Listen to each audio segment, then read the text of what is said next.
if I can really do this. But again, I don't think that's our goal with Striking Beauties. We want to give people a great place to work out, a place to feel comfortable working out. And if they want to take it to that next level, we'll be there to help them help guide them through and onto a professional career if that's what they want. Pat, your thoughts here as you have Jackie Kallen here on the broadcast, as well as Christy Salters Martin, and hearing about Striking Beauties Boxing Gym. Any thought that comes to mind that you'd like to reflect on, either with Jackie, Christy, or both? I think it's an incredible idea. A lot of times you go into a gym, and as a woman, you're a little intimidated. I think to be able to go into a gym where it's comfortable and everybody's there for the same reason and more of a team effort instead of an individual, I think that it'll help women all around the country. Great, Chris. Well, that's what we're hoping for, because there are a lot of women that come into Striking Beauties, and Dina's told me wonderful stories about women who came in there that were, came from a battered background or very low self-confidence, or just didn't feel good about themselves, either the way they looked or just lack of confidence in general. They've been just emotionally worn down. And the camaraderie of the other women that were there, and just that feeling of empowerment that, wow, hitting that bag, what a release that is. Shadow boxing, getting out there, moving your body, and getting in touch with yourself physically again is a wonderful thing, because a lot of girls just get complacent and they might run on a treadmill or walk outside, but to hit a heavy bag, to hit a speed bag, to jump rope like they did when they were younger, to do the crunches, to tighten up your midsection, to do exercises to tighten your arms, because that's an area that a lot of women neglect. And as you get older, they do tend to get a little flabby there. So, there's so many body parts that you can work on with a boxing workout. And I've never seen a woman leave Striking Beauties that wasn't happy and felt empowered and, left there feeling better than when they came in. And that's the goal. Christy, I know you had some thoughts. Yeah, Jackie said, talking about working different parts, body parts, and that's physical. But what working those parts physically does, it helps you so much mentally and emotionally. So it just goes hand in hand. And what people don't understand about boxing gyms, it's a family. And, if you have true family, they're encouraging to each other. And if you're on the heavy bag and you're punching and you feel like you're so tired, you're going to fall down. But that person beside you says, come on, Jackie, you can hit it just a little bit harder, a little bit longer. You're going to do it. You just find that inside you to push forward. But it's hard to do that on your own. This is some place where they're going to, so many women are going to come to the gym and they're going to just get love and support from each other. It's going to be, top notch, unbelievable. And I am really excited about this endeavor. I want to add one thing. Yeah. It's the kind of environment, you think of a boxing gym and you think of smelly, loud, noisy, just, basement. These are beautiful gyms. We have a lot of pink. We have chandeliers over the ring. I mean, it's very feminine and it's very welcoming. And you can go there and feel extremely comfortable in your own environment. So you don't feel like you're going to, a place where you really don't belong. You walk in and you're in the right place. I love that. And Christy, I know you have some things that you wanted to reflect on with Jackie here, so I'll defer to you. And then Jackie, I have a couple things I'd love to speak with you about before we let you go here this morning. Jackie Kallen, the First Lady of Boxing, here with us. International Boxing Hall of Famer Christy Salters Martin. And, of course, this is all presented by PB&J's Lunchbox on 6630 Liverpool Road in Liverpool, New York. And Pat Orr is on the call, the owner and boxing photographer as well. So, Christy, what you would like to, get into with Jackie here, I'd love to open that up. Well, I know Jackie, much like me, you do interviews and you get asked the same questions over and over and over. I have a question that I would like to ask Jackie that I think many people may not know, or if they do know about, they want to hear an explanation. So tell us, Jackie, about Elvis Presley. I know that back in the day, that you knew Elvis Presley. You would bring that up with the movie out now and everything. I started as a reporter. I didn't get into boxing till about 45 years ago. But prior to that, starting even when I was in high school writing for my school paper, my goal was to be Barbara Walters and interview every famous person on the planet. That was my goal. And I said, there's going to be nobody that I don't get to one way or another. And, I've interviewed presidents, I've interviewed, people like Michael Jackson and Frank Sinatra and, anyone that I ever wanted to. But Elvis, he was a tough one because he did not do interviews. He did not meet the press. He was very, reclusive about that. But I figured out that if I got the mayor to give him a key to the city, how do you refuse a key to the city? And I told the mayor the only caveat being that I go with you, because since it was my idea, I feel like I should be there too. And somehow it worked. I convinced the mayor, and the mayor convinced Colonel Parker, and there we were. And it was just a really special moment. That's all I can say. He was a very special and iconic person, and there's been nobody quite like Elvis. And I feel sad for him because by the time I met him, which was New Year's Eve of 1975, he wasn't the same Elvis. He had put on some weight, and you could tell that he was kind of drugged up and wasn't really. He was there, but he wasn't really there. But just to be next to him, and I have these wonderful pictures and some really great memories. But he was the king, and in my mind, he'll always be the king. That's awesome. Yeah. Thank you. That's incredible. Christy, do you have something else that you would like to jump into? I know I have something for Jackie. I could question Jackie forever because boxing stuff. But go ahead, Dan. You and Pat, I think, have questions, and yeah. All right, so Pat, I'll let you go first here, and then I'll hold on to mine. Just don't steal mine. Go ahead. Okay.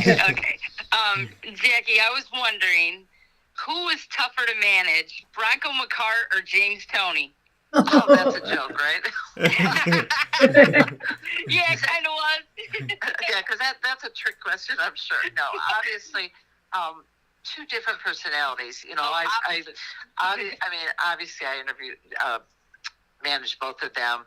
And when I say, I almost said interviewed because Bronco and I were just together and did an interview together Sunday night. But I managed Tarek Salmasi, and I managed, Boom Boom Johnson and Pinklin Thomas and all kinds of fighters from different walks of life. And James was the most challenging because, he's a Hall of Famer, and he was just an incredible boxer. In the ring, he just, his wizardry, his defense, I was so blessed to have found a young kid like that and been able to manage him to the top. That's, in my mind, one of my major accomplishments in my career. But he was a lot more challenging. Bronco's a sweet, passive, wonderful, funny, great guy. James is also a wonderful, great guy, but in a different way. James is a lot more intense. So there were more mood swings along the way. Christy, you know exactly what I'm talking about. Boxers, especially when they're getting close to a fight, your mood changes because you can't eat, you got to make weight. Yeah. You're thinking about the fight. I got to beat this person. Am I going to beat this person? Am I going to be good enough? And you just get into your own head. And a lot of times you don't want to be bothered. And here I come along as the manager. What's your weight? Are we ready? And they don't want any part of that. James was very focused. So, yeah, he was, the answer to that question. Yeah, it was comical. They're kind of opposite ends of the spectrum there. So, Jackie, in the movie Against the Ropes, obviously Meg Ryan plays you. In your interaction, how much did you interact with Meg, and did she really try to get to know you and develop, your personality and how she brought it across? So what was the creation of this project like, and do you think that Meg how did she spend time with you? Like, what was kind of her method of going about it, and do you feel like she got your personality across in the movie? Well, that's a great question. I love when somebody does reflect on that, because in reality there were 5 girls up for that part, and Meg was one of them. And I remember having lunch with her and talking to her, and she told me why she wanted this part and how very much it was a change for her being America's little sweetheart. She wanted to play somebody that she thought was a little more of a badass, a little more out of the box, tough kind of a character. So we spent about close to a year of her going to fights with me, going to the gym with me, sitting and watching fight tapes. I used to go to her house with fight tapes, and we'd sit there and watch them, and I'd try to explain to her what they were doing. What is a jab? You know, what comes off of the jab? Watch their feet. That's a southpaw. See the right hand there. You know, so I was trying to familiarize her with boxing as well as the whole atmosphere. That's why I took her to the gym, let her see the personalities of the fighters, and she really studied it. And then she wanted to get my accent down, and I don't believe that I have one, just like Christy probably doesn't think she has one. But there is a definite Midwestern kind of a twang that we have, and the way we pronounce A's and that. So she made me read the entire script out loud to her while she taped it. And then when she was driving, she would play it back, and because she would make me say over and over, say your name. And I'd say Jackie Kallen. Well, Jackie, that's a way of saying it that she wasn't familiar with. Yeah. So she would study everything. She'd see what sunglasses I wore, my nail polish, because she isn't that kind of a dresser. And, you know, she's more combat boots and, you know, long skirt. She was much more like more grunge, and I'm with the nails and the makeup and all the accessories. And so she glammed up for the part, and she said that was a lot of fun for her. And I think overall, you know, she did a pretty good job. I still think that we're so different that it was very hard for her to play somebody that was so completely opposite from her.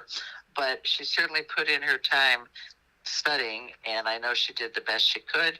And I wasn't dissatisfied, but I think the movie could have been slightly different, but that was then and this is now, and we never look back because you can't go backwards. No, and I can appreciate that. You did mention when Christy asked you about Elvis that you kind of just quickly put this name through, and my dad and my parents would stop me if I didn't say anything about this. I know my grandfather would stop me. You said it so quick, like it was nothing, but you talked about that you have had interactions with Frank Sinatra in your time. So we have to go back to you know, Blue Eyes there and talk a little bit about your interaction with Frank Sinatra, because I know that my grandfather's up in heaven going, you better ask that question. So I want to get your thoughts. Yeah, I was really blessed to get to know him as well. He was another one that really didn't like the press. But we have an outdoor music venue here in the Detroit area called Pine Knob Music Theater. It's in and outdoor. You know, they have a covered area, then they have the hills and all that. And I used to do the program book, the playbill that was handed out when you came in. And so I made sure that I put in the centerfold of that week when he was appearing there an article saying how much I wanted to meet him, and he was someone I really looked up to. And then during the day before the concert, I pasted the article on his mirror in the dressing room so he couldn't miss it. And I circled the part that said I wanted to meet him. And then I told the backstage manager to let him know, you know, where I was sitting, just in case. You never know. Well, at intermission, they came and got me and told me to come backstage afterwards, that he would be happy to meet me. And he was absolutely so warm and so delightful. We took a whole bunch of pictures. He knew that I had known his son, and I had interviewed his son, so that gave us something to talk about. Then when he heard that I worked with Tommy Hearns, then he really went ballistic because he loved boxing. And then from that point on, we would run into each other at some of the big championship fights. And a couple times we sat next to each other for Leonard and Hagler. We sat near each other for a Larry Holmes fight. So I had a chance to keep running into him And every time I would take another picture just to add to the collection. But he was bigger than life, too. He wasn't a tall man. He wasn't a big man, but he was a huge presence. When that chairman of the board, Old Blue Eyes, walked into a space, you felt it. He had an aura to him, same as Elvis. And I would say the other person I met who had that same kind of presence would be Michael Jackson. They walked in and you felt the air, kind of change a little bit. You knew someone special was in that room. Yeah, again, Jackie, you throw these names out like Bob Smith, little Michael Jackson, not a big deal. So, what my final question is going off of that. I had some place I want to go today, but I can't not ask about Michael Jackson. So, what was that experience like to be around Michael? I mean, the king of pop, and some people consider arguably the greatest entertainer ever in a lot of minds. Well, that's the greatest thing, is that you could put him in that same category with Sinatra and Elvis, because all three of them were legends and icons in their fields. And with Michael, I interviewed the Jackson 5 when he was younger, so, we'd already met. And then he did a tour here, and I took Tommy Hearns and some other guys from the Croc Gym. We had a little group that went to see him, and we all went back afterwards, and we invited them to all go to dinner. Well, his father said, sure, but Michael, in his little soft voice, says, well, I'm a Jehovah's Witness, and I'm on a very special diet, and I have my own chef with me, and I'm going to eat at the hotel. And we thought that was very special. He was very dedicated to being a Jehovah's Witness. And as sweet as he was and as social as he was backstage, he wanted to go back to his room. He didn't have any urge to really go out and socialize. And I think that, like Elvis, he was a little bit of a victim of that fame, where it just got so big that he didn't have a normal life. And I kind of felt the same way about both of them. There was a sadness there. And, and here they both died young. So I don't know, maybe there's something to be said for that. That coming here from Jackie Kallen and Christy Salters, Martin, Pat Orr, all with us this morning in this edition of Christy's Corner. Christy, before we let Jackie go here, I know that as we talked about the project of Striking Beauties Boxing Gym, as that evolves and grows, you'll be working on that together. Is there anything that you have for Jackie before we bid the First Lady of Boxing adieu this morning? Nothing more than to say thank you, Jackie, for thinking of me, for you and Dina reaching out to involve me in this great project, and I'm excited about what the future holds. And I'm gonna take words and confidence from Jackie, because she exudes confidence and always has. And I want to think more like that it's not about when it or how we're going to make this work, or when we are going to make it work. It's not a question. It's the answer has already been given. It's just how fast can we make it work? How big are we going to make it? We know it's already going to be successful. Well, I really appreciate, you taking the time to talk to me. But Christy, there was no one else that could do this better. And you and I have history, mutual respect. And this is going to be a big chain, and we're going to look back in a few years and say, wow, look at how we've grown. And there's nobody I'd rather do it with. So love to all of you. Have a fabulous week. And here's to Striking Beauties. Thank you, Jackie. Thank you, Jackie. Appreciate it. Thank you for your time. That coming from Jackie Kallen here on Wake Up Call with Dan Tortora. So we're going to continue the conversation here with Christy this morning. And, Christy, that to me was such a special opportunity and a special moment to have Jackie on, and, the Striking Beauties project and everything that you're going to be doing and everything that you have been doing has become really, really special. And so, I mean, I'm kind of at a loss for words right now, because it seems like there's a lot of love and mutual respect and appreciation between you and Jackie, and it gets me excited in the studio. And now my question is there going to be a Striking Beauties in Syracuse, New York, or in upstate New York, so that Pat has somewhere to go and there can be something special here? So, I love the fact that we've gotten the opportunity today to have this conversation, because it's great to see that not only, like I said, I mean, everything you've done, everything Jackie's done, but now that you're going to get to work together is pretty special.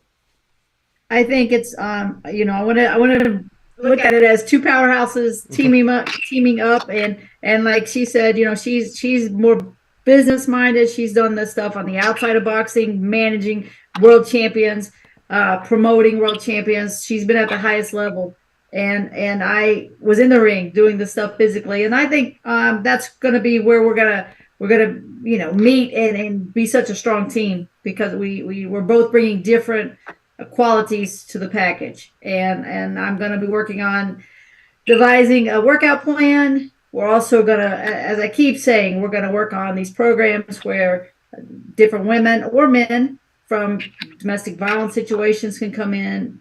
Also, we're going to work with the Parkinson's group that are doing boxing, punching for Parkinson's.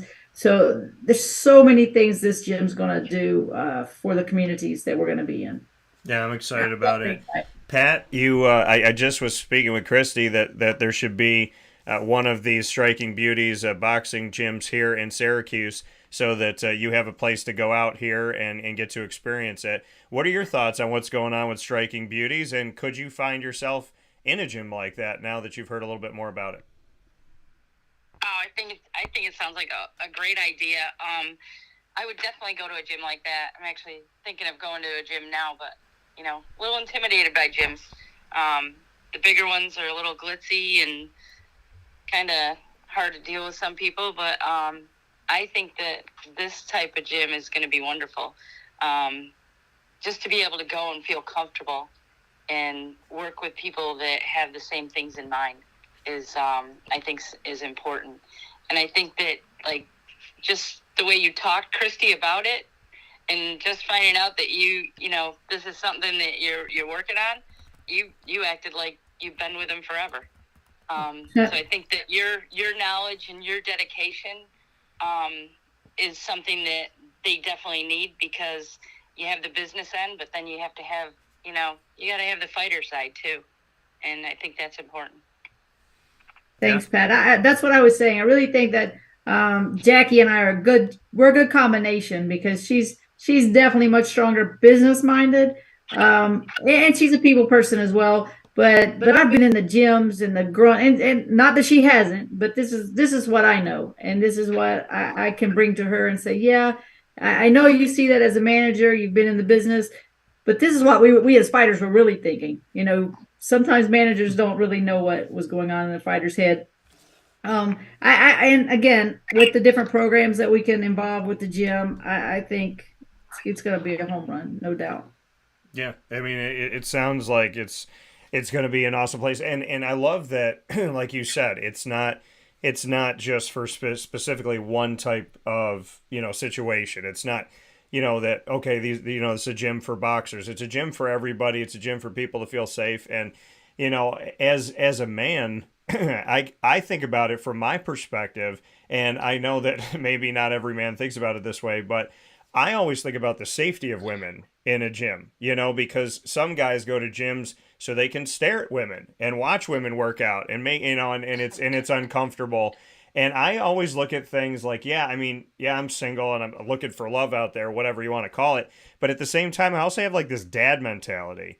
And so if there's a woman out in a gym and I feel like people are kind of like not allowing her to do her thing and just kind of go work out, I almost want to protect that and be like, hey, she's not here to be stared at. She's not here to be bothered. She's here to work out. She's here to do what she wants to do.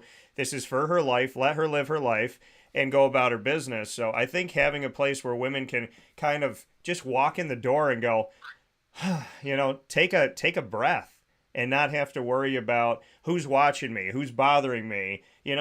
People just want to go work out. They want to take care of themselves. And I think a safe space, Christy, which you are so big on in all stretches of the imagination, that is probably the best part of this message I've heard so far, is that Striking Beauties will create a safe space for women. Absolutely. And there's already one Striking Beauties open, and it's in North Attleboro, Massachusetts, which is just about 45 minutes from Boston. So, if you're in that area, go check it out. Let's get started. We're gonna be revamping the programs, just bringing everybody up, everything and everybody up to speed. It's gonna be exciting. I'm really, really excited about it. I'm excited about the potential to to bring the gym maybe to Austin, definitely to Boca Raton. I'm definitely excited about what the future holds with Striking Beauties. Yeah. But with that being said, Dan, Yes. you know what? I finally did this VR game, this Yeah. Golden Gloves VR game that Yeah. I'm a commentator. But Yeah. now I actually, if you want to say, I don't like to say play boxing, but I played the game. Yeah. Oh my goodness, this was crazy. It was just like being in the ring. I'm boxing. I'm throwing an overhand right. I knock the guy down. I start screaming. Lisa runs into the room thinking that I've fallen down and hurt myself. But it was, oh my goodness, it's so awesome. I love it. I can't wait. Like every day, I'm going to be, at least 10 rounds. Yeah, and you bring that up, and you and I off the air were talking about it yesterday, and I'm so excited about it, and I'm happy that you got to play, and I'm happy that you got to do it.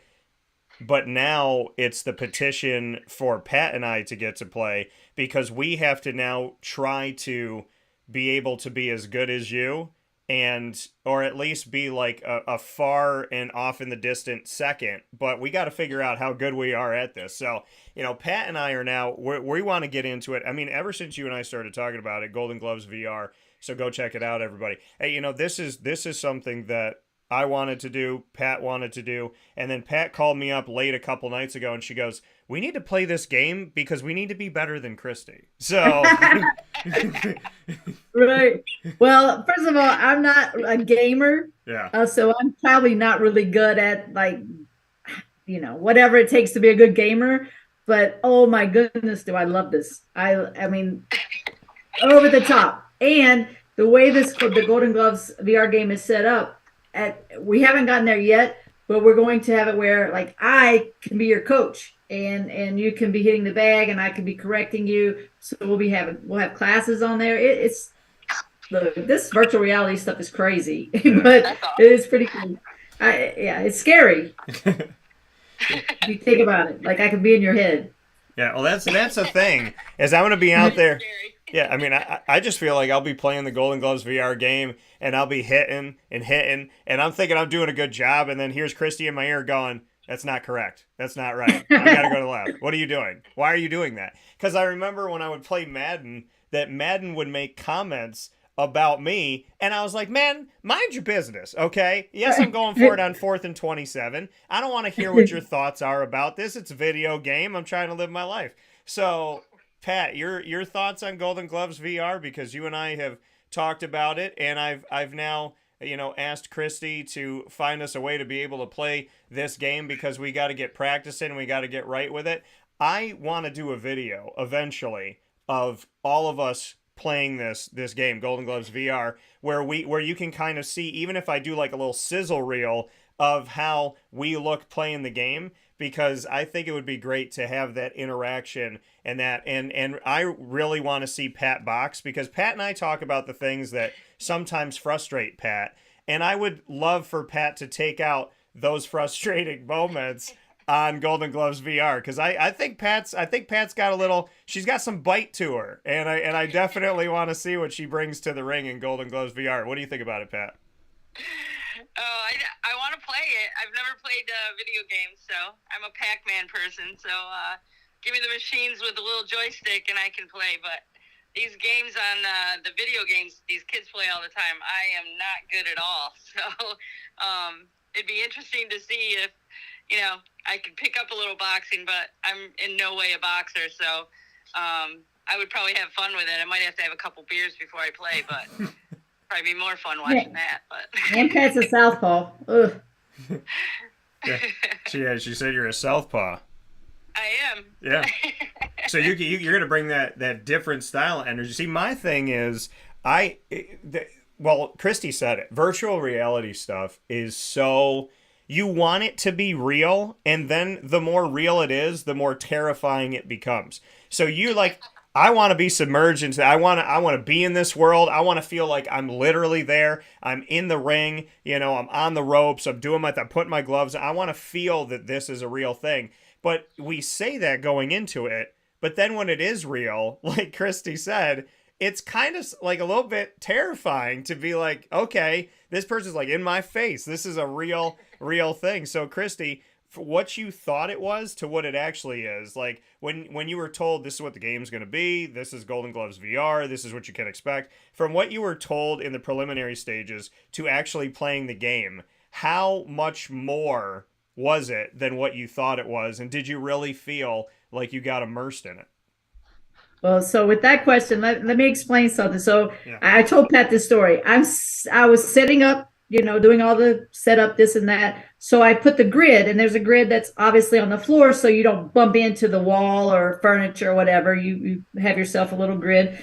I guess when I was doing the grid, I put my head down. So I look up the grid. I'm in a cage now. The grid's not on the floor. It's like I'm in a cage. I'm freaking out. I'm like, oh my God, I'm in a cage. How am I going to get out? And then I'm like, Christy, you can walk through this. It's really not there. But that's how real this stuff was. I mean, is. Yeah. But the game, I mean, the punches are like, boom, I'm throwing an uppercut, overhand right. It's right there. The timing is perfect. I'm getting hit. Awesome. I mean, you can do a workout, you can hit the heavy bag, you can hit the speed bag. It's really, it is scary. It's unbelievable, but it is really cool.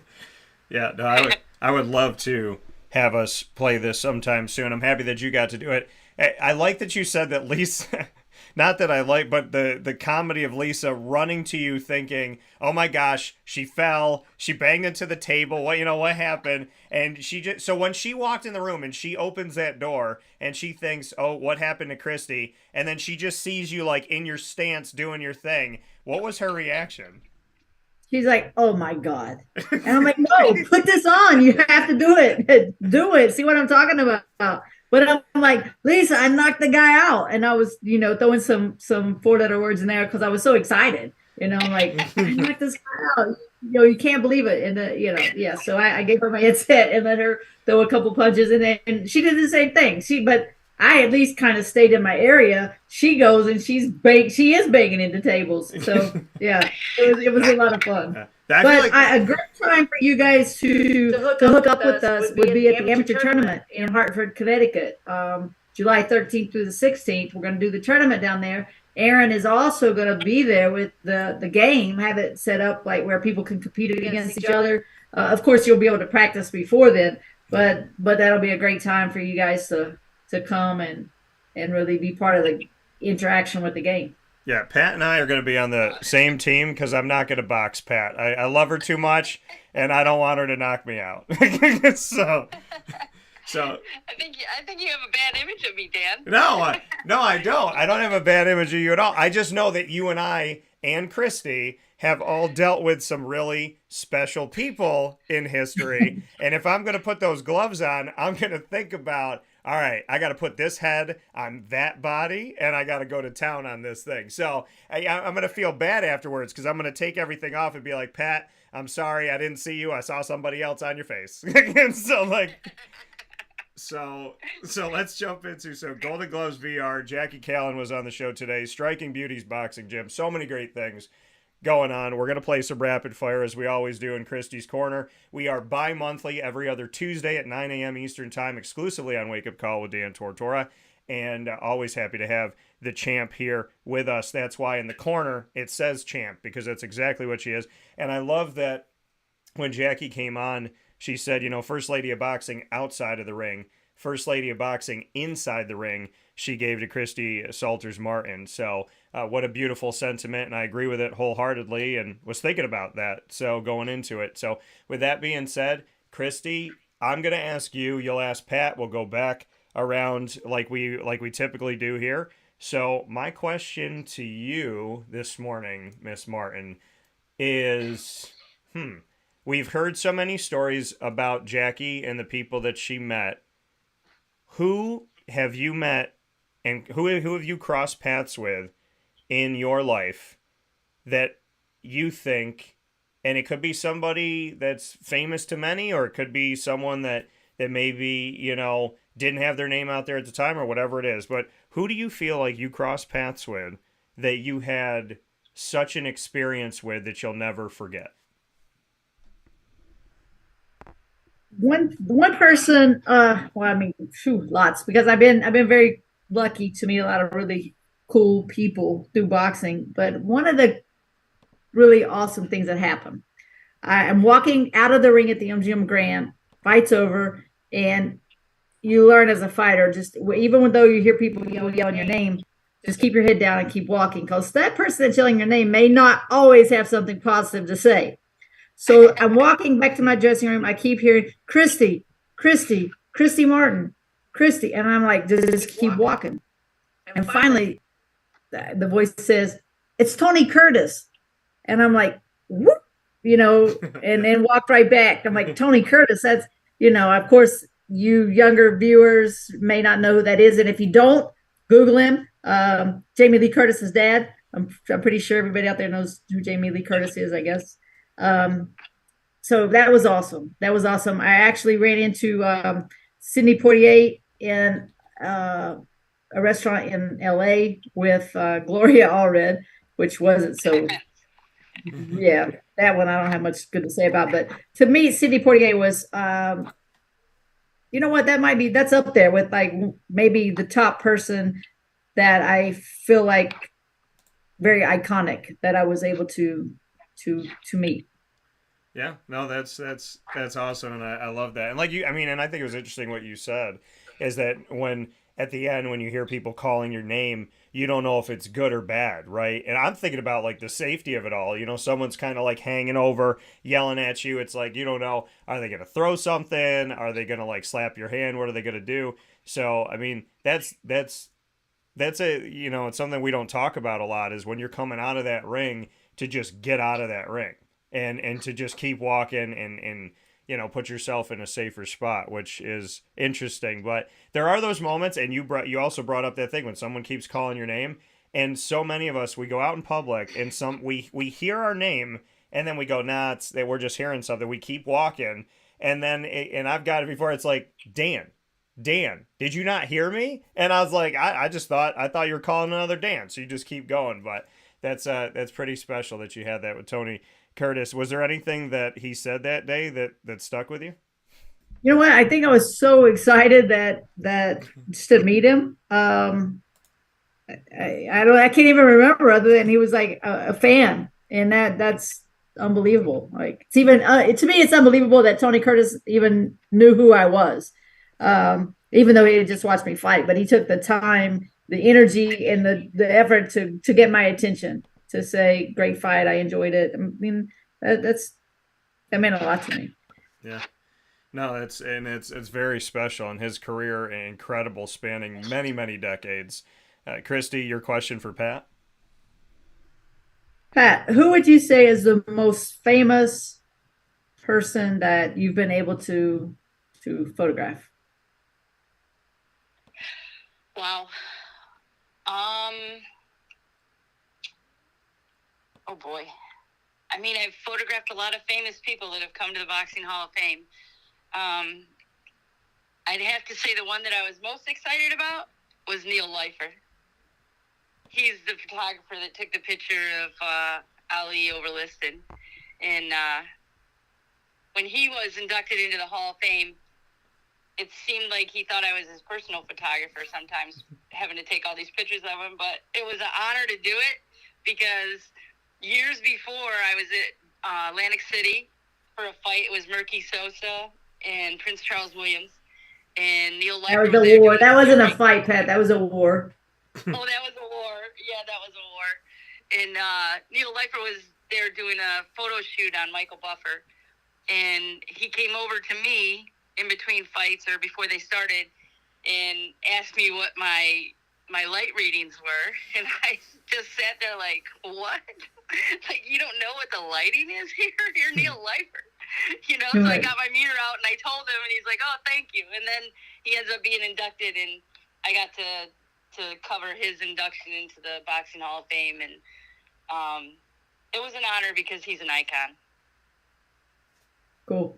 I like that. Photographer to photographer. Pat, your question back to Christy. Actually, no, your question to me, and then we got to go back around. So your question to me. Question to you.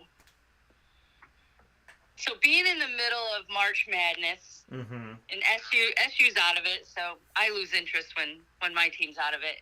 But you have to cover them all. Yes. When you go to sleep at night, do you dream about those damn games you watch? Because you are watching like every game that's on TV and writing about it and putting it in your head. How do you go to sleep at night? Well, I always try, and this is something, I mean, comedy is important to me. I love to make people laugh.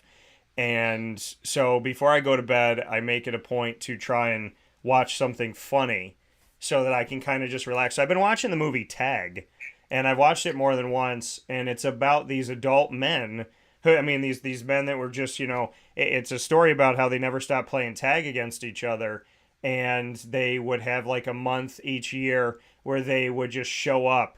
And it's funny to link it back to sports is one of them dressed up as a mascot came to a game, went down into the stands, and as the mascot tapped his buddy and he said, "You're it." And so I think that that's kind of like really cool that they did that. But no, I mean, I appreciate the question. I've had the blessing of covering teams from all over the country this year, and it's cool because up on our YouTube channel at Wake Up Call DT, I've had Grand Canyon, Gonzaga, which Mark Few, that was like a white whale to me. I wanted to interview Mark for a while, and we've had so many different teams, FAU, Memphis, Penny Hardaway, a big fan of his growing up, and I've gotten to talk with him a bunch of times. Bobby Hurley from Arizona State. We've had Duke, Kansas, San Diego State. I reconnected with Jamie Dixon, who I covered at Pitt, and he's at TCU now. Eric Musselman, who took his shirt off when Arkansas beat Kansas. I got to talk with him about that, and I said, you made it, your team made it, but your shirt didn't make it to the Sweet 16. So that was fun to do. I thought he was playing women's soccer. Yeah. There's a Mia Hamm moments, but he and then I got to talk with Princeton and Missouri and Bruce Pearl at Auburn, and I grew up and saw him at Tennessee. So when Pat Summitt was there on the women's side, so there's a lot of like really really cool things I've gotten to do. But I have a napkin that I wrote something on, and for those of you that saw the movie Draft Day, you'll understand what this is. But I put on a napkin weeks before the tournament started. There was one team on my mind, one team I couldn't stop thinking of. I told Pat about this when I went into PB&J's with my mom this past week. But the napkin reads, Houston, no matter what. And I picked the Houston Cougars, and no matter where they were or what was going on, something inside of me said, go with Houston, pick Houston. I cover Houston and been able to interview Kelvin Sampson. So my napkin says Houston no matter what, and I fold that and I keep that with me.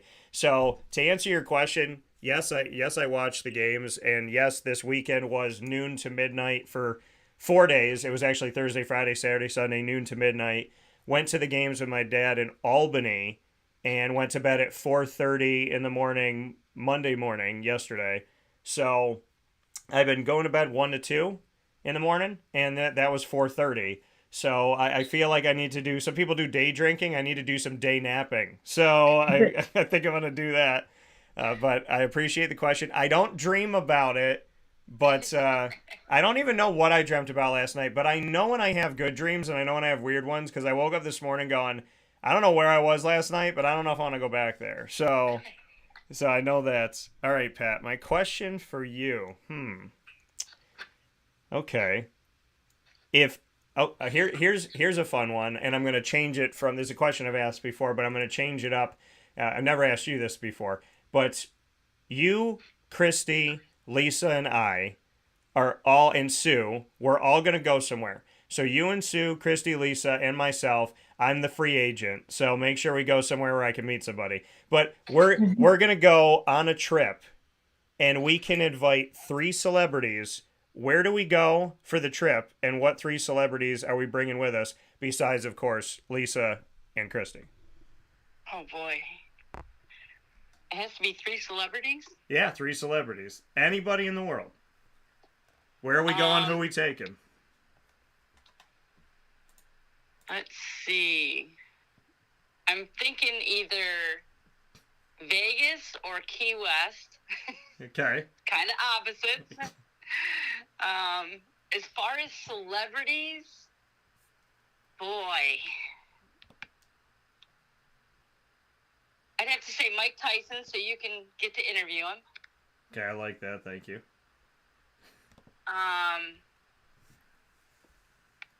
Loretta Lynn. Okay. So that Christy can hang with the coal miner's daughter. I like that. And let's see. For me and Lisa, damn.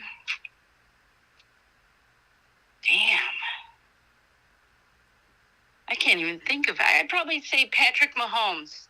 Okay. Because he's riding high right now. Yeah. And I think he's got a good sense of humor. He'd probably have to leave his wife at home, though. Patty She's Mahomes. controversial. Yeah. You got to bring Patty Mahomes, though. Got to bring Pat. I like that. Loretta Lynn. Love that feel. Love that vibe to it. Pat Mahomes and Mike Tyson. And I can definitely. I mean, if it's Vegas, there's a lot going on. I think like Key West. I wanna be sitting on a beach somewhere, having like a little Mai Tai with Mike Tyson, just talking with him. Yeah, that'd be fun. All right. Okay. So now you get the opportunity to ask Christy, Miss Orr, and then Christy will ask me. Okay. Christy. We've had some pretty fun times at the Boxing Hall of Fame. Always trying to get you in trouble. I think that was really the key, but not my intentions, but it kind of happened. But what do you think about that time with the golf cart when we stole the golf cart? Oh, I want to hear about this. So that was probably pretty intense. That's definitely one of the best memories for the Boxing Hall of Fame. We stole a golf cart. Pat and what's his name that was working with you? Nick. Sorry, Nick. Yes, Pat, Nick, and me. And I don't drive well anyway. And so we had been over at Graziano's drinking lots of beer. And they were like. And so I'm gonna drive. It's a short distance from Graziano's over to the Days Inn, and I crashed. I crashed it into like water somewhere, like a little sewage drain or something probably. And I wasn't on the golf cart. I was in the parking lot by the Days Inn, and all I could hear was them laughing their asses off. Yeah, I think it was just Nick with me because I think asshole number one had bailed out on us somewhere. I feel like I can picture this in my head now. I can picture Pat in the parking lot, and after a few beers, like y'all said, by the way, shout out to my grandfather who worked at Miller. Another sign that he was here today because he's the one that I mentioned about Frank Sinatra, Pop Miller. So, love you, Pop. But I can picture Pat standing there with a beer in the parking lot and Christy being like, get on the cart. And then Christy took off before Pat was on the cart. And she's like, see you later. You know what which is? And then just takes off. I can picture that. I like how you said I crashed into, I think it was water. I love that. Yeah. That's awesome. Yeah. That was fun. We have had some fun times and more fun times to come. And boxing, this is why boxing has been so great to me, because I've not only got to see part of the world on somebody else's dime, but to get to come to the Hall of Fame, really establish a great relationship with Pat from way back in the 90s. And so we've been friends for a very long time and keep doing this thing. She's coming to Myrtle Beach on July 29th to take pictures for my pro show. We'll be at the amateur tournament. I appreciate everything Pat does, and then of course PB&J to help supporting Christy's Corner. Yeah, no, it's a beautiful thing. All right, Christy, you got the final word here. What do you got for me? And my question is really easy today. Okay. Because it is easy. Okay. How do you feel about the new coach for the Cuse? It's a great question. Well, so Adrian and I. Too easy. Yeah, well, this is the thing, and Pat Pat, who I, not only works with me and works with you, and like you said, you got to meet her through, us all like doing our passions is how we've all met each other, which I think is really cool. And so Pat and I were sitting a couple weeks ago before I went down to Greensboro, and she was kind of just talking with me about, the situation and Jim Boeheim and when do you think it's going to be done and this and that. And she's like, well, I listened to the show. I know you've been saying Adrian a lot. And I was like, yeah, he deserves it. He's earned the right to have it. And so there was a story that I wrote about it when it did happen. And it's a very heartfelt story. I don't write like your traditional writers write. And so it wasn't an announcement that Adrian got the job. It was an announcement that Adrian got the job with a very heartfelt, very personal story that years ago, we were out at a restaurant. We were doing a show together. And so I brought Wake Up Call on the road as we do every month. And Adrian and I were out doing a broadcast. And I said to him in the middle of everything, I said, do you want to be a head coach? And I felt like I knew the answer. But I was like, do you want to be a head coach someday? And this was years ago. And he was like, yeah, I do. And I said, okay, well, cheers to getting there. And I just remember that moment. I remember sitting to his right, and I remember saying, like, there's nobody that deserves it more, clank the glass and say, cheers, and it's going to happen, like, it's going to happen for you.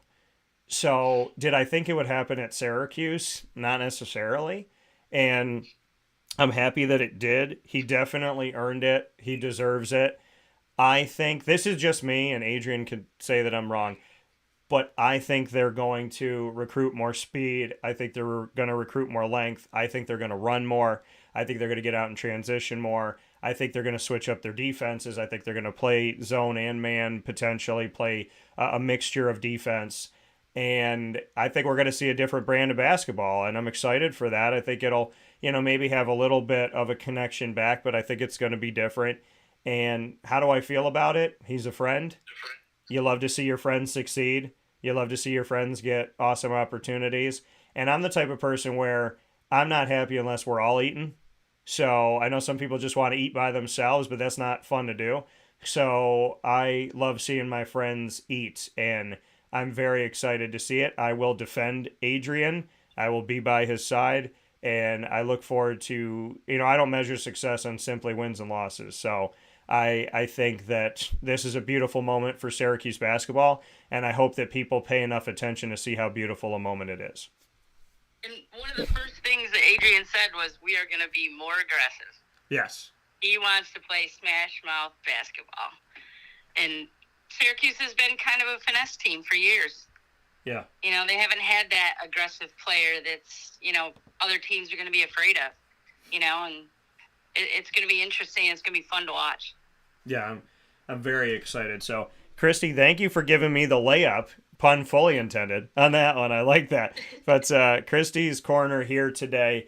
We're here with you every other Tuesday, exclusively on Wake Up Call, proudly presented by PB&J's Lunchbox, 663 Old Liverpool Road in Liverpool, New York. So happy to be here with the champ, Christy Salters-Martin. Happy to have Jackie Kallen on the show today, the First Lady of Boxing. Happy to have Pat Orr, who is a photographer in the world of boxing and the owner of PB&J. So you're not just walking into a fantastic place with unique food, but you're walking in to see someone who has taken great moments in history and brought them to life in her photography. So I have two wonderful people here with me every other Tuesday, and we got to add another wonderful person in Jackie this morning. So Christy, thank you for inviting Jackie and having her be a part of this. Congratulations for Striking Beauty's boxing gym and what you have coming up. And honestly, I can't thank you enough today. I mean, think about it. How many people, how many shows in the world today we're talking about Syracuse basketball, crashing a golf cart into water, Michael Jackson, Frank Sinatra, Tony Curtis,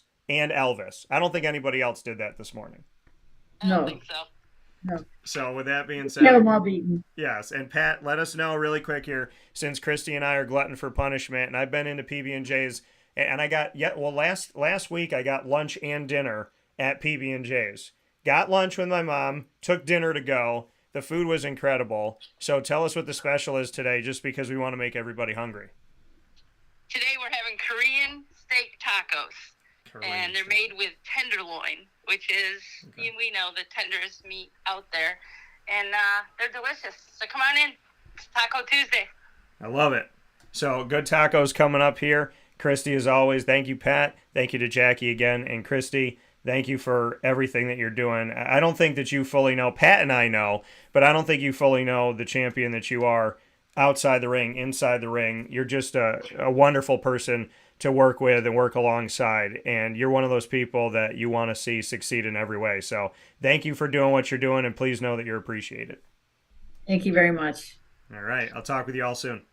All right, thanks, Bye. guys. Take care. Have a great day. Thank you. You too. So that here on Wake Up Call with Dan Tortora, coming to you where sports truly meets that thing called life. We appreciate you being here with us on Wake Up Call with Dan Tortora, as we had Christy Salters-Martin on the broadcast, as well as Pat Orr and Jackie Kallen, in a fantastic show that made some history today. Like I said, I don't think anybody has. I'm very confident that people were not talking about all the things we were talking about in one broadcast. An incredible photographer. And, I mean, she's gotten shots of Tyson. She's got amazing things. To have Jackie Kallen, who's been all over, as a motivational speaker and a manager and doing so many things, continuing to manage, continuing to, affect the boxing world in a positive way.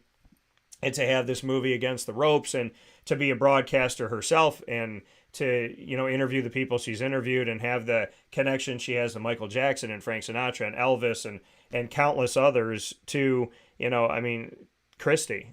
Christy is the reason why we made Christy's Corner. And she's such a special person and so incredible. So, this was, I don't know how to fully describe to you the feeling that I have in my veins right now, but it's like we were creating magic and I didn't want to stop. I wanted to keep going. So that's such an awesome thing. Such a wonderful, wonderful conversation today. So thank you to the trio of tremendous women here and tremendous people in our society. Thank you to Pat Orr. Thank you to Jackie Kallen. And thank you to our queen of Christy's Corner, Christy Salters-Martin. We'll take a step aside for a fast break. When we come back, we're going to be talking about college basketball and the officiating world with Mike Kitts.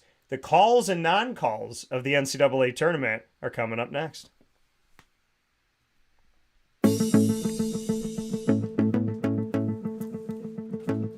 Avicolli's, located on the corner of Route 57 and Wetzel Road in Liverpool, New York, has been your trusted neighbor for decades. Located just steps from Liverpool High School, we're happy to have the Liverpool Warriors on-site, on-location broadcast at Avicolli's through Wake Up Call with Dan Tortora every single month, featuring student athletes, coaches, and administration throughout the year from Liverpool High School. Head out to Avicolli's today on the corner of Route 57 and Wetzel Road in Liverpool, New York, open Tuesday through Sunday for lunch, dinner, and drinks. We'd love to see you out there. And of course, you can call them at 315-622-5100 for takeout, delivery, and catering. That's 315-622-5100. And also find them on myavicollis.com. That's myavicollis.com.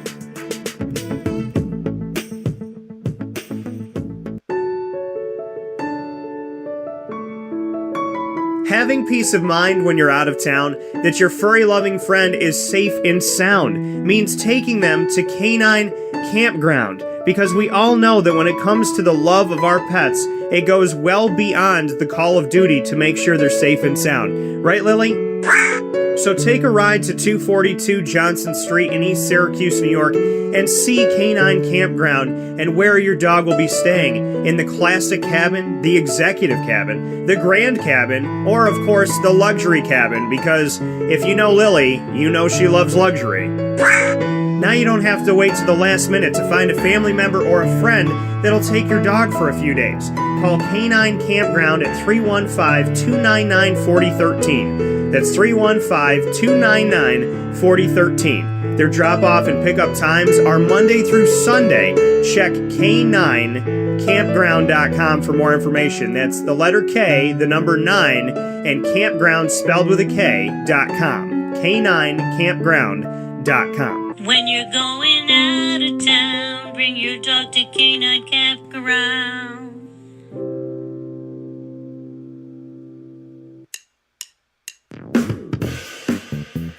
PB&J's Lunchbox, the food truck that you love finding all throughout Central and Upstate New York, now has a street-side cafe. So when you're craving their traditional favorites as well as their out-of-box amazing menu items, you can now head to 663 Old Liverpool Road in Liverpool, New York. Located just minutes from the highway, the Thruway, Destiny USA, and Onondaga Lake Parkway, PB&J's Lunchbox Street-Side Cafe is there for you Monday through Saturday from 9 a.m. to 7 p.m., serving breakfast, lunch, and dinner all throughout the day. Get breakfast for dinner, dinner for lunch, whatever you fancy, including their award-winning grilled peanut butter and jelly sandwich. Find them at 663 Old Liverpool Road in Liverpool, New York. PB&J's Lunchbox, where we love to know what's in your lunchbox.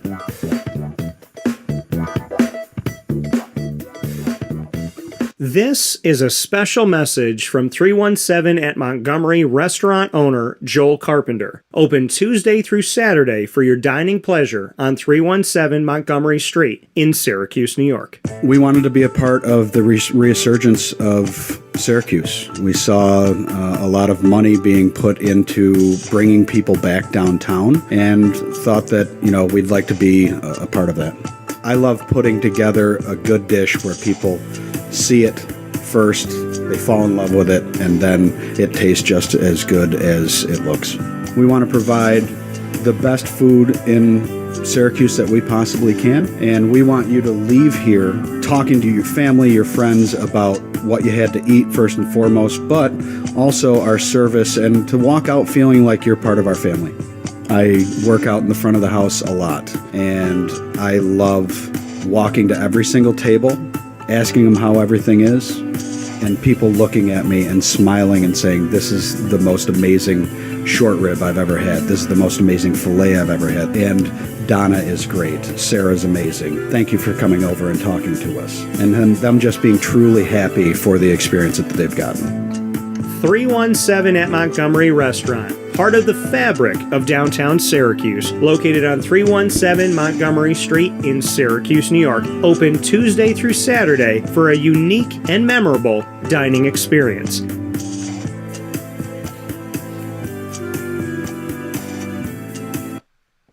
Welcome back here to Wake Up Call with Dan Tortora inside of the Cafe Kubal Studios, hanging out with you where sports truly meets that thing called life. We appreciate you being here on Wake Up Call with Dan Tortora every Monday through Friday from 9 a.m. to 11 a.m.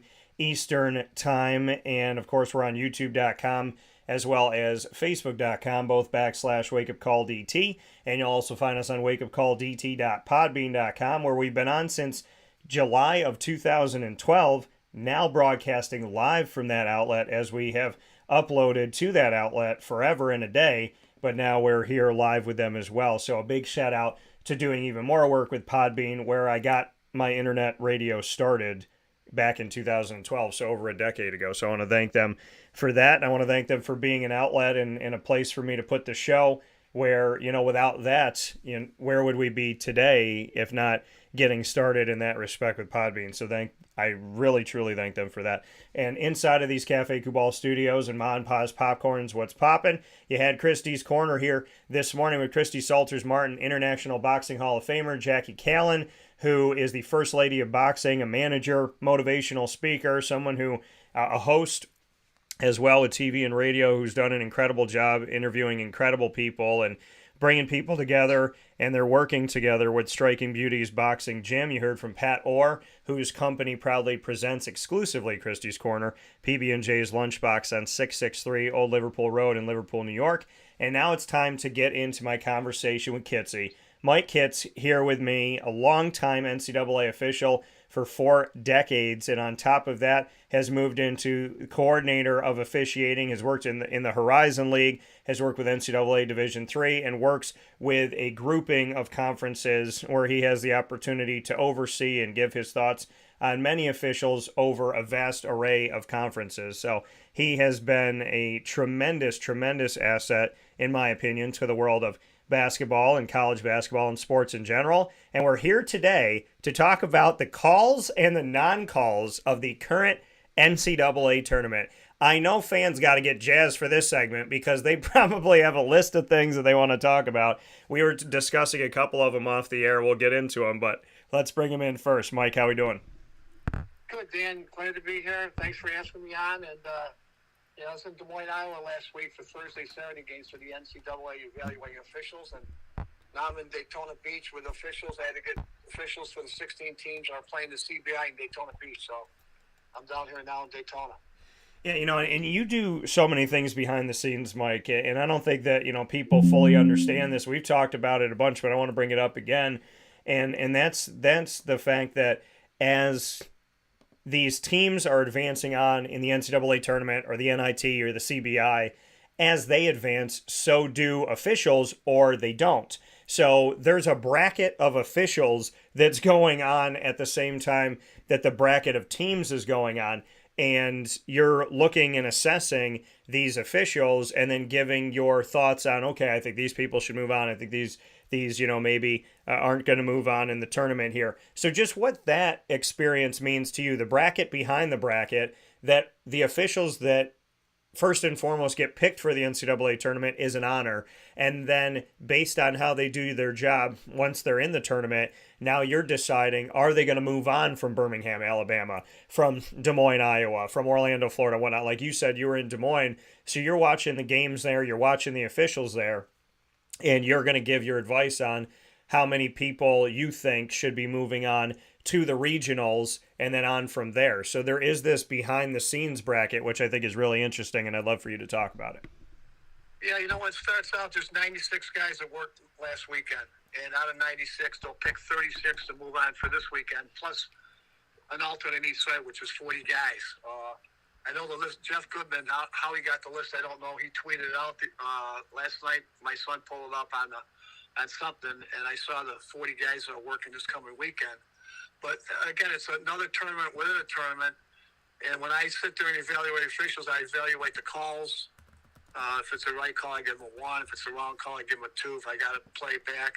Because I sit there in front of TV Sports, I can play back the plays right away immediately and see if they got it right or wrong. But, again, it's another tournament in a tournament where guys move on. And, there's a few new faces out of the 40 that are going to be working this weekend. But basically, it's the same guys you see all the time at all the games. Yeah, and like you said, you sit there, and I saw Brian Kersey, who's the ACC coordinator of men's basketball officiating. I saw him at the ACC tournament with that you said, you have a screen right in front of you, and as you're watching the game on the sidelines of the game, you're right there on the court watching it, and at the same time, you have that ability to go back with the TV in front of you and play everything back and see it in real time. Bring me into that situation, because I kind of got to see the setup for Brian Kersey because he was a couple seats down from me. So, describe this setup and what you're doing, because everybody's watching this game and there's fans like right behind you, and you're sitting there with this like this kind of, makeshift studio thing while you're sitting there on the sidelines where you have the ability to go back and watch everything on a big screen in real time. Yeah, Brian, I don't know, Brian was in Greensboro and I was in Des Moines, but, you got these two screens in front of you. Yeah. And it's a knack of how to move the toggle to get the playback, and I can stop it, frame it. And it really works, really helps me out as far as evaluating officials to see if they get the call right. 97% of the time they get the call right. There's a few situations that I think referees anticipate stuff instead of letting the play go from start to finish. So it's, we had no controversy in Des Moines in any game there. I mean, the final two games, Arkansas upset Kansas, and then Texas beat Penn State to move on. So it was... That's what the NCAA want. They want no controversy. If you got a game with controversy, you're not moving on. It just is plain and simple. You screw up a play or screw up the situation, and you are not moving on.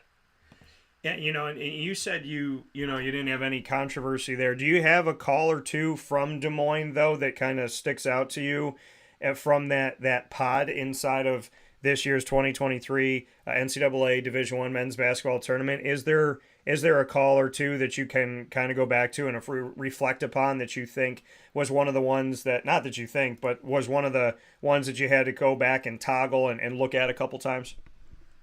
Yeah, there's a play, what game was it? Tony Padilla was in it. He's moving on, but the other official, who I won't mention, he gets a play, he calls right in front of Tony, and Tony's the primary referee on the play. There's a primary coverage and secondary coverage.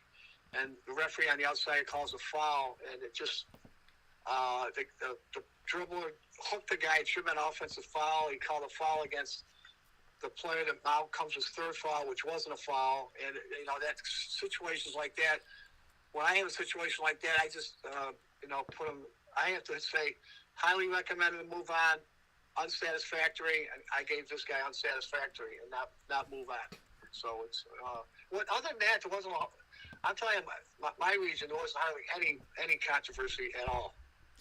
And that's good. I mean, obviously you're watching the games. I was on here in hour number 1 with Pat Orr and Christy Salters Martin and Jackie, Kallen, and we had the opportunity to speak about a lot of different things. But Pat was asking me about the tournament, and I'm sitting here watching, darn near every game. The only games I didn't get to watch in real time, all at the same time, was because of the fact that I brought my dad to Albany.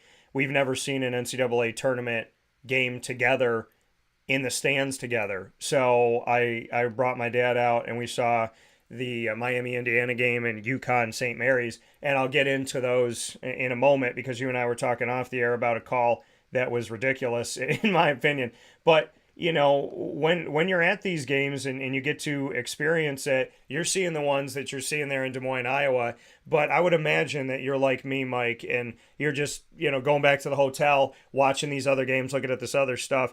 Is there a game or two, like you said, there wasn't much controversy in Des Moines, but what do you think were maybe some of the most controversial calls outside of Des Moines?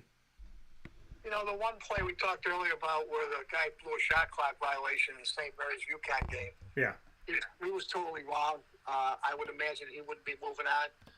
The shot clock, the horn went off. The team had the ball, complete control of the ball, probably going to get a layup at the other end.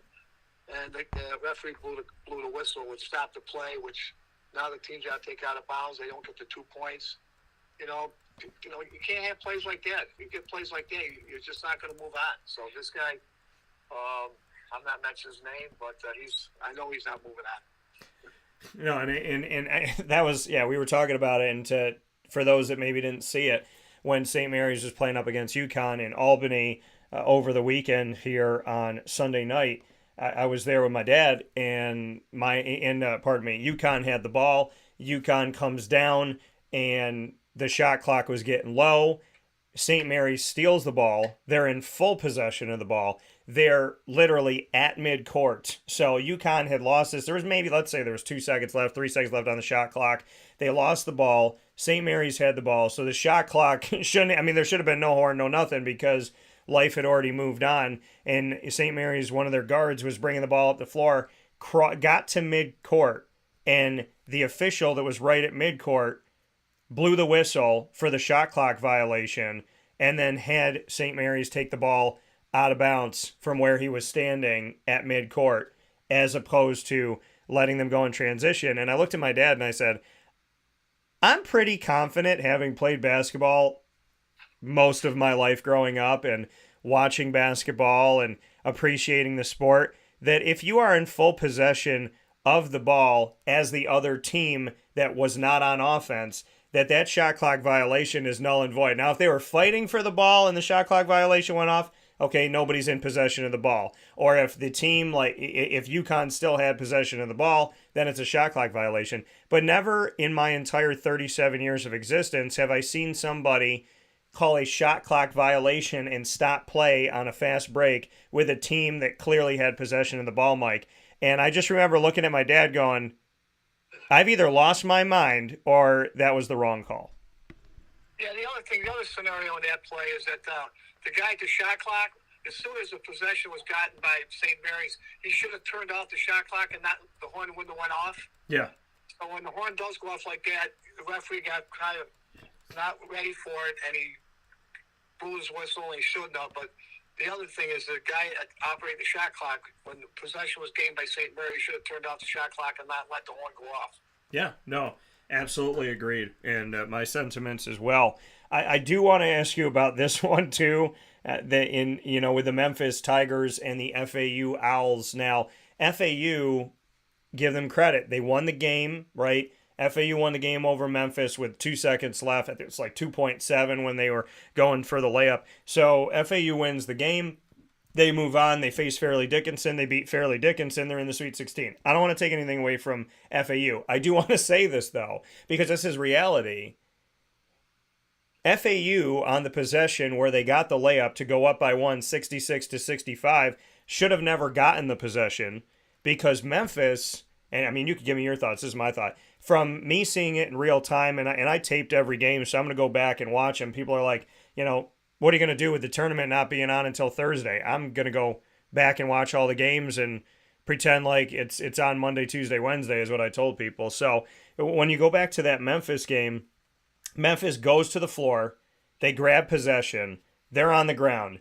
There is an official in between two Memphis players that are screaming at the official, looking at the official, saying, timeout, timeout, timeout. They want to call a timeout. So they got the timeout. They're yelling at the official. The player's on the ground. The official is staring at the ground, walks by the two people that are screaming at him, and calls it a jump ball, gives the ball to FAU. On the ensuing possession, FAU makes the layup. So arguably, Memphis should have been moving on, in my opinion, because people always say the joke, how many whatever does it take to screw in a light bulb? And my thing was, how many Memphis Tigers does it take to call timeout? I'd love to get your thoughts on it, Mike, from the officiating side of things, because I thought if you're in possession of the ball and somebody on your team is screaming timeout, let alone multiple players, that ball should have been Memphis ball, which means that FAU would have lost that game by a point instead of Memphis losing by a point, which would have changed the outcome of the next two rounds of the tournament. Yeah, that play right there, that was talked about quite a bit on our conference call. And again, I know those officials aren't moving on this week. And it's just a play where, you see the player have possession. He's asking for a timeout. First, as a referee, you got to make sure he has possession, which he did. Then when he asks for a timeout, you got to give it to him. I don't know what he was thinking about or what they were thinking about not giving a timeout in that play. It's just that's one with a major controversy, and I know for a fact that two of the officials aren't moving on in that game. I don't know if the third is or not. I got to look it up. Yeah, so I mean, and like you said, when you look at these, I mean, yeah, the officials may not be moving on because they didn't make the right call and whatnot, and they don't want, as you, one of the coordinators of officiating in this country that goes around and gets to give their thoughts and opinions on whether or not somebody's going to be moving on based on what you're seeing. Mike, I guess there's some peace in saying, okay, this official's not moving on, so hopefully we're not going to have these poor calls moving forward. But in the case of the Memphis game specifically, that officiating crew single-handedly cost a team from advancing because of a call that they made. When it's that egregious of an issue, is it more than they're not moving on? Is this like a suspension of an officiating crew? Like, what does it take? How egregious does something have to be that you go to an officiating crew and say, hey, you cost an entire university the right to move on, so, next season you're suspended for this much? Or, I mean, how does that even work? Because that wasn't a bad call. That was a bad call that literally changed the outcome of a game. There's no suspension or anything, but what happens in that situation, the NCAA knows who those three officials were involved in that play. It's very unlikely next year that those guys will get an assignment in the tournament. I can't say for sure if they will or they won't, but I know sometimes how it works where when you're involved in that much controversy with a team not moving on based on a play that should have been given a timeout, that I would think those three guys would have a tough time getting in the tournament next year. Yeah, and it's unfortunate to see these things happen, but at the same time, like you told me a long time ago, the goal of an official is to walk into an arena and out of an arena and nobody in the stands to know their name, because that means you did your job, right? Because they know your name if you didn't do your job. They're not out there going, oh, that was a great official most of the time. So, some of these other games that were close or came down to, some of these moments here at the end. Was there anything in the TCU-Arizona State game that came out to, because I know, these games have come down to one possession. there could be a call or two that I mean, people are going to question calls every game no matter what happens, but was there anything in that TCU Arizona State round of 64 game that stuck out to you? No, I didn't really see much of that game, to be honest with you. Okay. I didn't hear anything about it, so I can't comment on that one. But it just I kind of emphasize that when you have major controversy as a referee in a game, you're not going to move on. My first year, I went to a Final Four in 1996. Two well-known referees, I won't mention their names, they had a blarge. A blarge is when one referee's called a blocking foul and the other referee's called an offensive foul. Yeah. And those two guys didn't move on. One of the guys probably's done 16 or 17 Final Fours, to be honest with you. And because of the controversy in that game, one guy calling one foul, one calling the other on the same play, those two guys didn't move on. And that probably helped me get to move on for my first one. Yeah, here when Mike Hitz, a longtime NCAA official and a Horizon League coordinator of officiating and working with many leagues across the country in helping with officials and having this wonderful merging of conferences where officials can get to work in a lot of different areas and get different experiences with different teams and different conferences. So, Mike, to go to the Furman game, not that necessarily there was something in this game, just want to get your thoughts on it. I mean, Virginia, this is the second time, Virginia lost to a 16 seed, first team ever to lose to a 16 seed, UMBC, a few years ago. And then here they are losing to a 13 seeded Furman.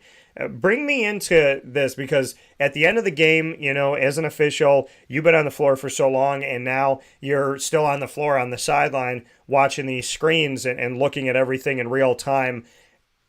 To have Virginia ahead and get that ball in, get trapped, and then just fling that ball up in the air and try and throw this rainbow pass that he probably didn't even have a good view of where he was throwing the ball, and have that pass intercepted. Have you seen anything like that, or was that a unique play in and of itself to see that trap, see that heave, and that steal and shot that ended up winning the game? What happens in that play, they got a timeout, I think it was, and you go to a scorer's table and ask how many timeouts they have left, which Virginia had a timeout left. And that kid's been playing for 5 years at Virginia, that guard that threw the ball away. Yeah. For him not to call timeout in that situation, I mean, the referees had to be, it was right on the play, he's looking at the player, and I bet you guys, the referee was saying to himself, he's got to ask me for a timeout. Kid doesn't ask for a timeout, he just flings the ball, it gets intercepted, and the pass goes to the kid for the 3-point shot, and they win it. But for that kid, all the experience he had, not calling a timeout in that situation, I got double team and flinging the ball, that was just wild to me. That kid didn't know enough to call a timeout.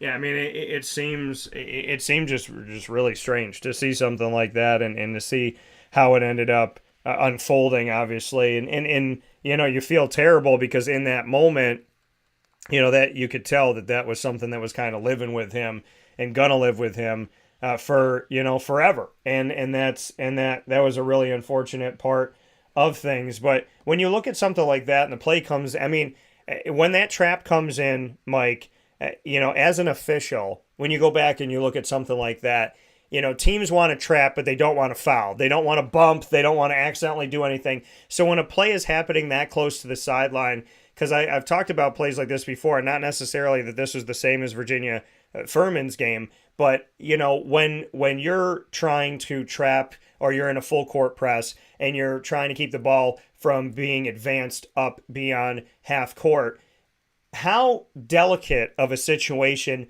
is that? Because a defender is trying to take a charge, but they're also not trying to get called for a blocking foul. So bring me into the art of the dance for that, because in situations in a full court press, in a trap situation, or in just trying to play the ball on the sideline, just how dicey that is, especially when there's a couple seconds left in the game.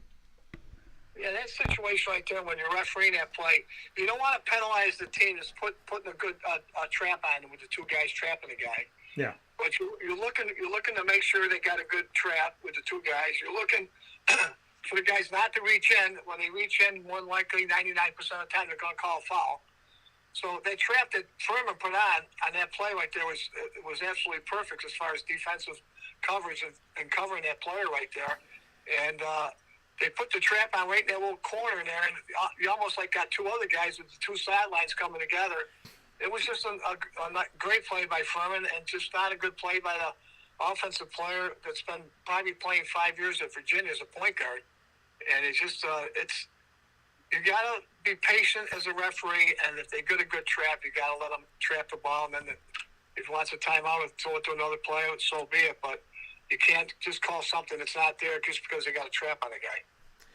As Mike Kitts here with us this morning on Wake Up Call with Dan Tortora, speaking on the calls and non-calls of the NCAA tournament. You being in Des Moines, Iowa, like you said, you didn't have too much controversy. You did get to being someone who was born and raised in upstate New York here. You had the opportunity to see an upstate New York team coming from Hamilton, New York, as Colgate went up against Texas, the 15-seeded Colgate Raiders and the 2-seeded Texas Longhorns. What was that like, and do you have any relationship with Matt Langle? Just what you could say about what it was like for you to go out to Des Moines, Iowa, here in the Midwest, in the middle of nowhere, and see another group of people coming from upstate New York like yourself was probably pretty cool. Yeah, when I first got the assignment, I texted Matt. I'm pretty good friends with Matt. I think he's a great guy, great coach. So I texted him and told him I was going to be out there. We did hook up. I saw him before the game. Got to that game right there when I watched it. Now, the next game, Texas couldn't make a three-point shot. Against Colgate, they couldn't miss. It was unbelievable how they shot the ball against Colgate. When the next game, when they played, who did Texas play the next game? I think they played Penn State. Yeah. And they didn't shoot the ball as well as they did against. That one kid made, I think, 6 in a row for Texas. The guard, they just shot the eyes out of the basket. Every time you turn around, the kid was making a three-pointer against Colgate. And Colgate comes 9 in the second half, and I thought they had a good shot. Matt called timeout. They had 3 bad possessions when they were down by 9. But for what he has on that team, he did an unbelievable job coaching. He's a really good coach.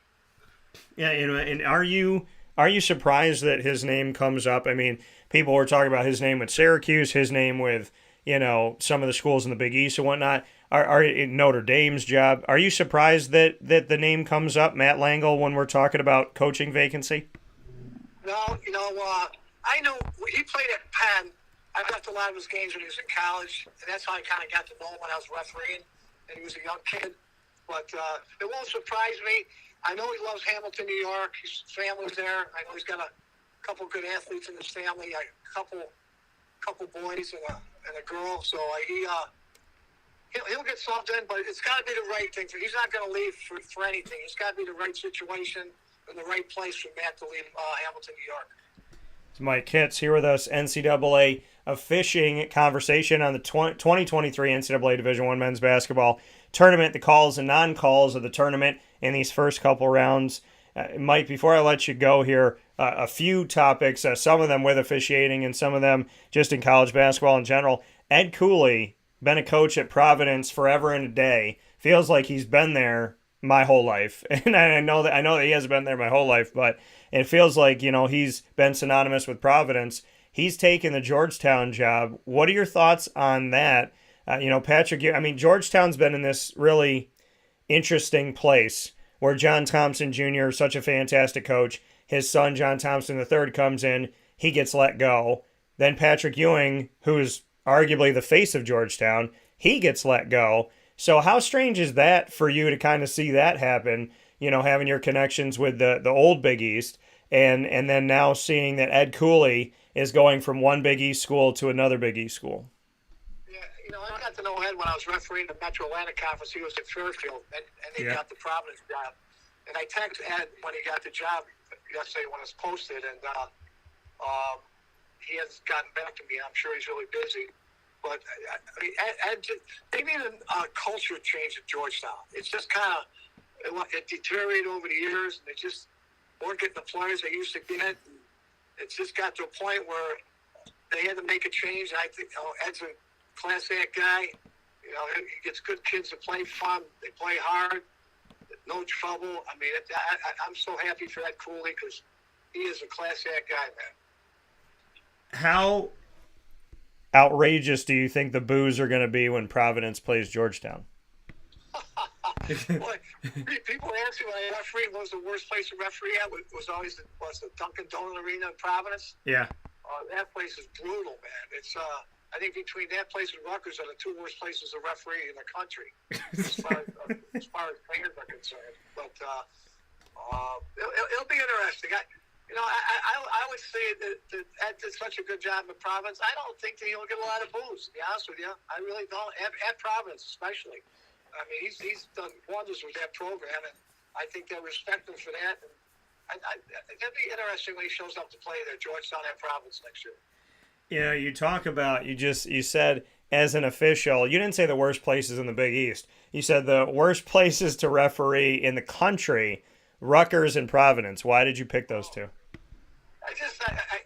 Both places are just mean, arrogant fans that are nasty. It's just the things you hear from them is just unbelievable. But they just stick out to me. All the years I refereed was at Providence, at Rutgers. So it was just, that's the way I felt about those two places. And then here's a guy that you may know. You might be familiar with him. His name, Rick Pitino. I don't know if you know him. I don't know if a lot of people know him. But 70 years old. My dad caught an interview this past week where Pitino said that he could coach for the next 12 years, which would make him 82. I don't disagree that that's possible because Rick Pitino, it's like this is what Rick does.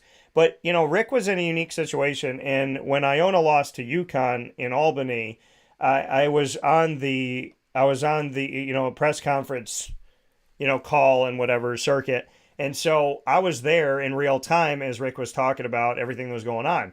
And when I first interviewed Rick Pitino, he looked me in the eye and told me that Louisville probably wasn't moving.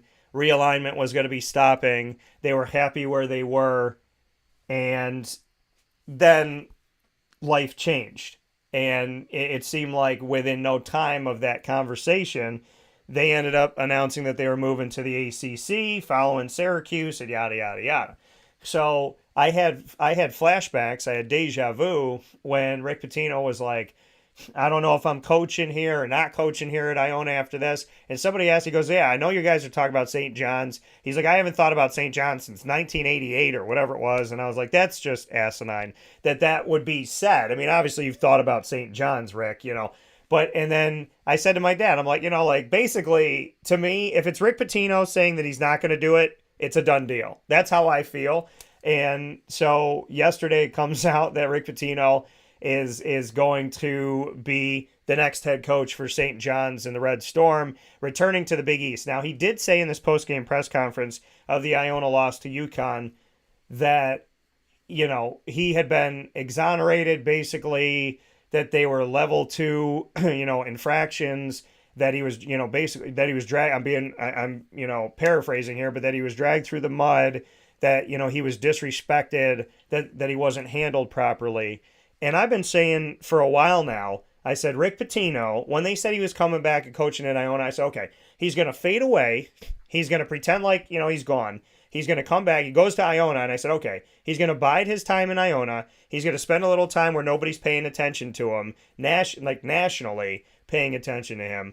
They might be paying attention here and there, or Big East fans, whatever. But I said he's going to go to a school where he's not going to get as much publicity. He's going to bide his time, and then he'll return to a bigger name program, and he'll be back to being Rick Pitino. So whatever penalty that he's paying, he'll pay that penalty in relative quietness, and then he'll be right back to it. And that's exactly what happened. So I'm on the call when he says that he hasn't thought about St. John's in over a decade.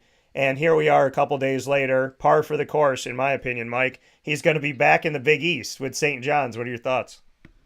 Yeah, same thing. He said he'd never leave Iona also. But, that's Rick's MO. If something else comes up better. He knew somebody was going to take a chance on him, an athletic director at a school. And, it was only time came about where he got the St. John's job. And he's just, Rick's Rick. And, it's if he tells you one thing, maybe it's the opposite. I don't know. So what have your, over time as an official, what were your interactions like with Rick Pitino? I mean, I've always, my first Final Four, I had Kentucky and UMass. He was coaching Kentucky at the time. Kallen Perry's coaching UMass. I've always had good interactions, even when Rick was up at Syracuse as assistant coach years ago, Yeah. But sometimes, as we go along and he's doing his thing coaching, I'm doing my thing refereeing. I did have a situation with him, Louisville at West Virginia, which there was a situation, an out-of-bounds play that I don't like the way the Big East handled it with me. I quit the Big East because of how they handled it.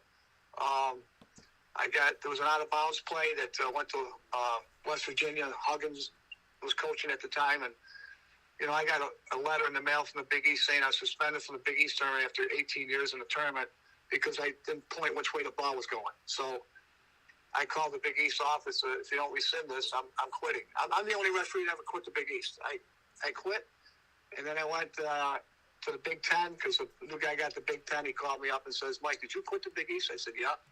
He goes, "If you come to Big Ten games, I'll give you 50 Big Ten games right away." I said, "Okay." So my last 4 years, I refereed mainly in the Big Ten and some other leagues. But, the thing with the Big East, it shouldn't have happened to me over an out-of-bounds play. And I think Rick had something to do with it. Don't deny it to the day he dies, but I'm pretty sure he had something to do with it. And Mike, that's got to be, and you and I had talked about that before. That had to be, for you, yeah, like you said, all the years that you spent in the Big East, Northeast, used to be Northeast basketball. And, you got St. John's, you got Providence, you have Syracuse, you have Pittsburgh, you have Villanova, you have Georgetown, you have Seton Hall.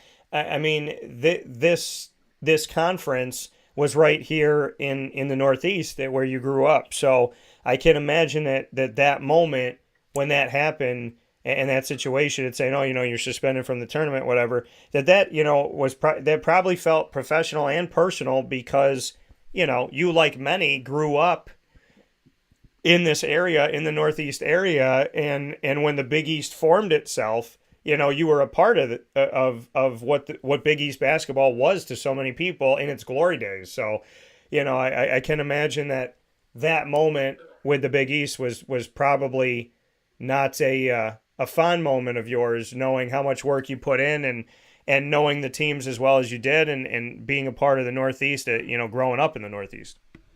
Yeah, 28 years in the league, and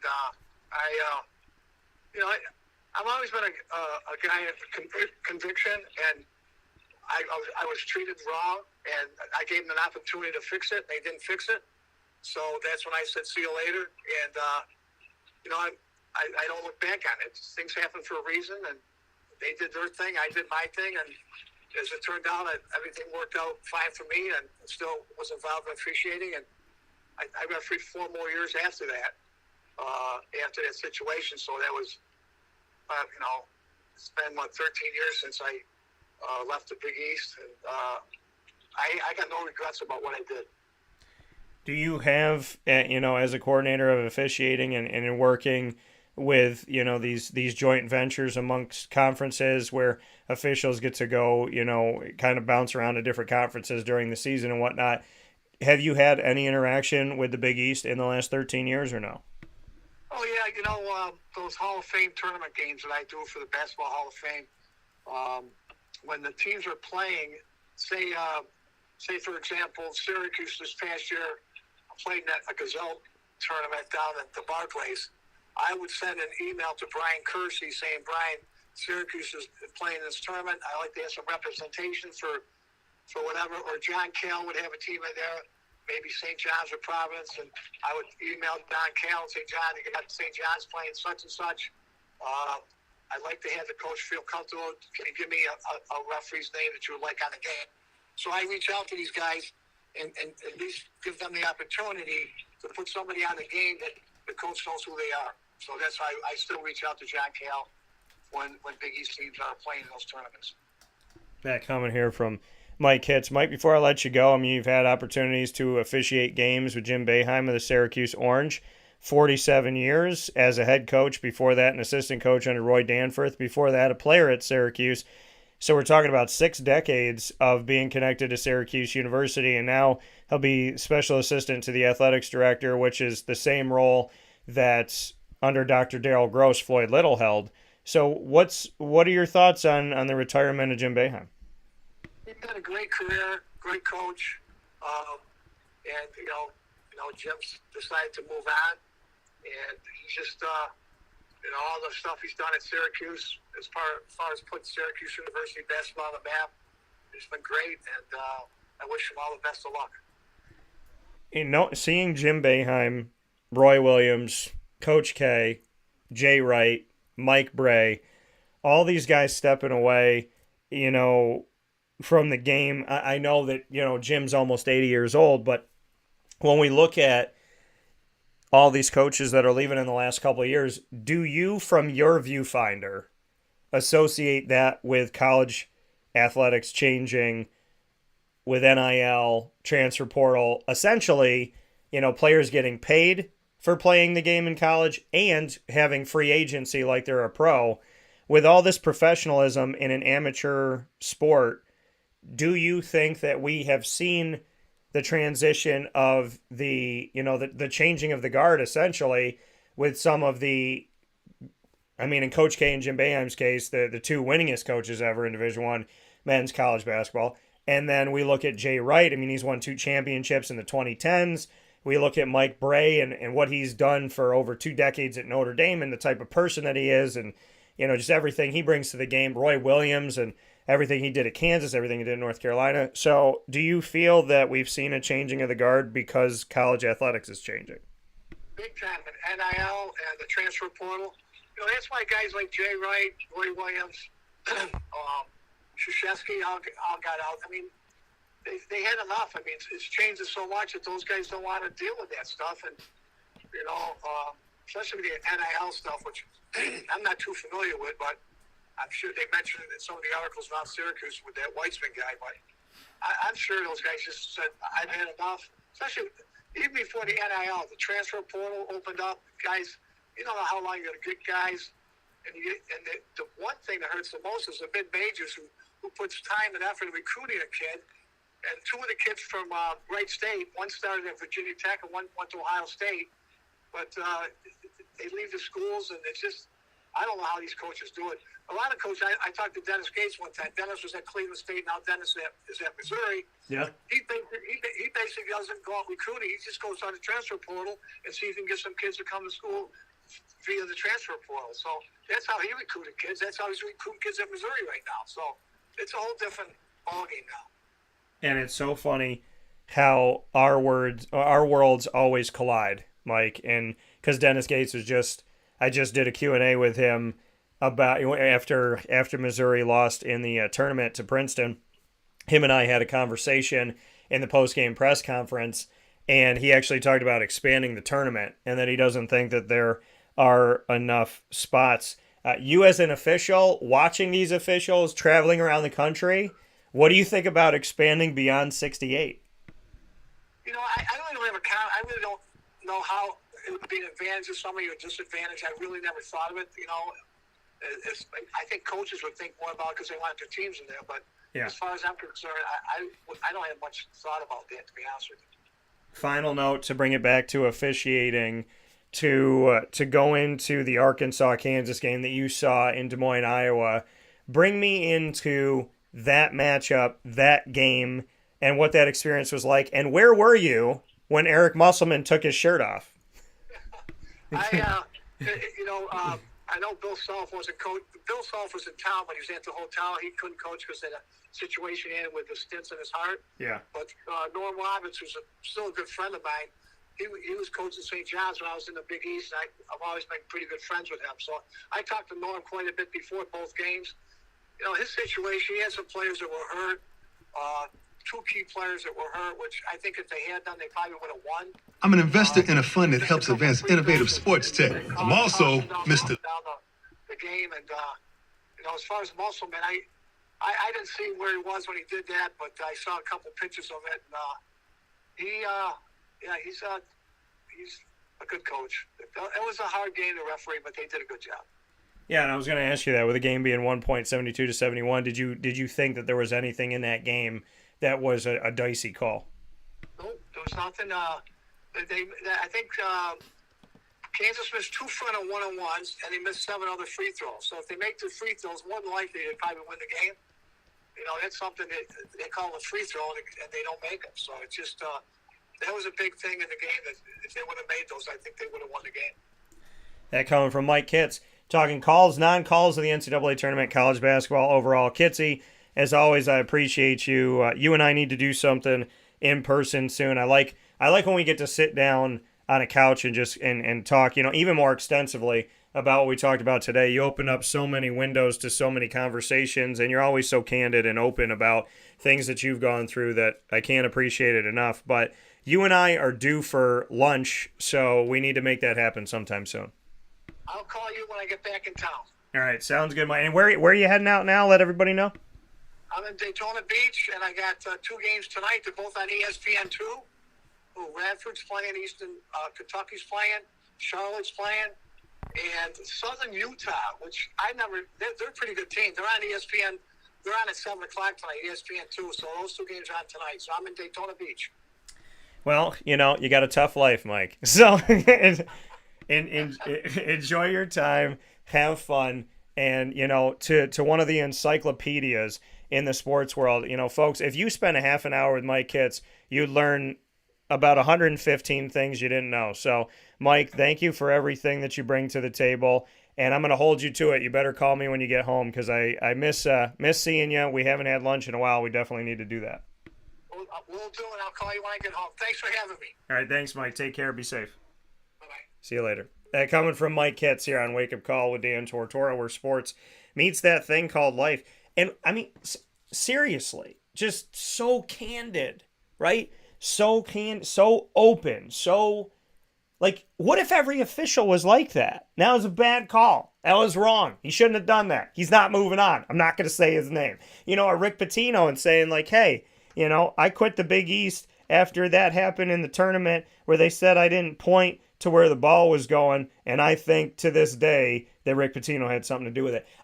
Who says this stuff, right? Who says these things and has these conversations and brings this to light? This is gold. This is gold to the sports fan. And Mike brought up so many different pieces and so many different things. So I just honestly, can't thank him enough for being a part of the show and for, being connected with me the way he's been after all these years. It really does mean a lot to me. So I can't thank him enough for the fact that he has taken the time to sit with me. We've done shows at the Wildcat Sports Pub, and obviously, we've been on Wake Up Calls so many times over the years, and I love it. Honestly, folks, like a day in the life of Mike Kitts, I think that we should do something like that. I think Mike and I should just go on the road. He has been to probably, arguably, I feel like, he could answer this, but I feel like he's arguably been to every state in the United States of America, and God knows how many cities. And you think about all the years that he's done this and had the opportunity to travel and see the world. Just so cool and so amazing and really awesome. So I love it, and I appreciate him. Mike Kitts is a special guy to me. So I love you, brother. I appreciate you. Greg said, once again, other than money and the increased chance of upsets in the early rounds, why would you want to bring in more teams than 68? Is the 75th ranked team in the nation going to win a national championship? Greg, I don't know. Fairleigh Dickinson, people had at the bottom of the field of 68. So, or maybe that was Texas Southern because they had a losing record, but, pretty close to the bottom. So, Fairleigh Dickinson was a couple plays away from going to the Sweet 16. So, this is the mentality. Do I think they should go more than 68? No, because at that point, the closer and closer you get to 100, it's like, oh my goodness. But do I understand the argument that UAB associate VP and director of athletics had on my show, Mark Ingram, when he said, listen, if we expand the tournament to 120 teams, then it's still a third of how many teams are out there, right? And he was talking about college football has more than 50% advance and this, that, and whatever. So when they're talking about these discussions, he's saying, listen, if we expanded it and people think, oh my God, 100 plus teams is way too many, it's still only a third of the country. So I understand that argument. And then Missouri head coach, Dennis Gates spoke about, the parity and why we should expand it because more of these teams should get in. And obviously Princeton's a good team. This is where I'm a proponent for this. So Greg says, is the 75th ranked team going to win 7 games? I don't know, because here's the question, right? Here's the question. There's 32 conferences in Division I men's basketball. The last time I checked, there's 32 conferences, which means there's 32 automatic bids, which means in the field of 68, there's 36 at-large teams. There's 32 teams that are their conference tournament champion. So it doesn't make the regular season less meaningful. I'm going to tell you why. With there being 32 conferences, the Ivy League is not going to get more than one in, right? They're not going to get more than one in. Now, Princeton and Yale played a good game. So the question becomes, and it doesn't make the conference tournament less meaningful, because what it is, and I think what the argument is, and I thought it was interesting that an SEC head coach made this argument for schools that are not in the quote-unquote Power 5, that he actually made the argument for them, where he benefits from it, right? Missouri gets in because they're in the SEC. If Missouri was in the Ivy League, no, they wouldn't get in. If Missouri was in the CAA, they wouldn't get in. If Missouri was in the MAC, they wouldn't get in. If they were the MAAC, and that's what the argument is that because of the parity and because these teams are better and because there's all these quote unquote upsets and 16 seeds can win and 15 seeds can win and the 4-13 matchup is better for the 13 and the 5-12 is better for the 12, because of that argument, what, Dennis Gates was saying when him and I got to talk, and you could go back and watch it on youtube.com/wakeupcalldt, is the fact of teams like Princeton, like, why shouldn't Princeton and Yale get in, right? What about Colgate and Lafayette getting in? What about, having more than one team from the Horizon League? If that's the argument of expanding the tournament, is that there's not enough teams that are causing these upsets, there's not enough. Basically, the argument is, and I appreciate Dennis Gates for making this argument, because he's making the argument for the other side of the coin that doesn't even affect him because he's in the SEC, but he knows what it's like, and maybe that's why he makes the argument, because like Mike Kitt said, he was at Cleveland State, and Cleveland State's in the Horizon League. So he might be at Missouri now, but he knows what it's like to say, if I don't win the Horizon League, I'm not getting in the tournament, right? The A-10 has gotten respect in certain periods over time, right? The Big East has gotten respect even though they're not in the quote-unquote Power 5. And, for whatever reason, the Mountain West over the years has been getting respect, because some people would argue and say, how do you send 4 teams from the Mountain West this year? And San Diego State's in the Sweet 16, which kudos to them. And I love it. I'm not saying that the Mountain West doesn't deserve respect. They do. But I'm saying it was kind of interesting that they gave the Mountain West respect where they don't give that respect to the American Athletic. They don't give that respect to, some of the other Sun Belt and Southern and Big South and whatnot. So I understand the argument of expanding the tournament, of saying that the Big South and the CAA and the Horizon League and the MAC and the MAAC and the NEC should have more than one team, more than just their conference champion. If it was set up to be that way, then I understand it. But again, those are at-large bids. So if you expand the tournament, are you letting those teams in? Or when you expand the tournament, are you just letting in the entire Big Ten? Since, at this point, they basically have almost let in the entire Big Ten. So at this point, why not just let all 14 schools go into the tournament and make it completely ridiculous?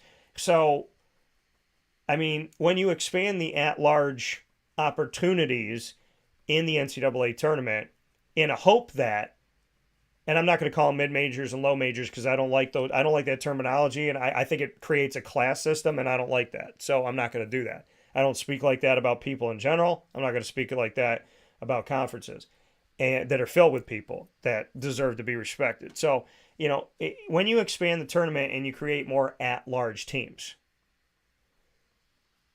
you still have to have the selection committee come together and decide who gets in there. So if you expand it in the hope that the Horizon League, the Sun Belt, the Big South, the Big West will have more teams in the tournament, that's not a done deal. When you expand the at-large, it's whoever's great and whoever you think is worthy in the field at the time. So you could expand the tournament, and like I said, you could put more Big Ten teams, more ACC teams, more SEC teams, more Pac-12 teams, and still not put any of these teams in from the conferences that aren't in the Pac-12, the Big 12, the Big 10, the SEC, the ACC, the Big East, the Mountain West. You could still end up not putting those teams in, and that becomes an issue, right? That becomes an issue because if expanding the tournament is expansion for the sake of getting these conferences that only have their conference tournament champion in to at least have 2 representatives and not just one, for the American Athletics to have 4 and not just 2 or 1, then, I get that. I get that expansion for the hope that these conferences are going to get more than just their tournament champion in. Because if I'm in a conference, listen, every conference is hard. And the other part of this too is conferences are penalized for not having quad 1 or quad 2 wins because they didn't play teams that the country regarded as top 25 teams or top 50 or top whatever.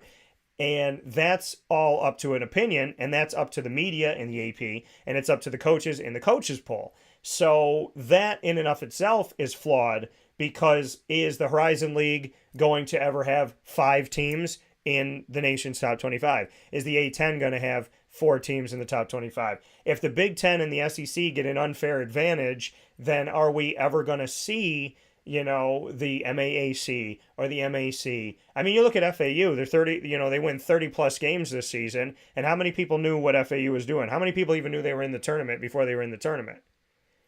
Same thing about College of Charleston. They went 31-3 in the regular season. And I heard somebody say, if they didn't win their conference tournament, there's no way that they would have made the NCAA tournament. So then you ask yourself the question, why? Because there's Big Ten teams that have 13 losses making the tournament. And when you look at their schedule, they didn't have a lot of great quad 1 and quad 2 and all this whatever wins.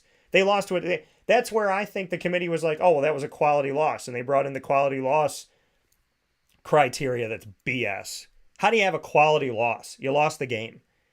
So, it's it's not that I don't understand the argument of the quality loss to a certain extent if you lose in overtime by 1 point to the number 1 team in the country.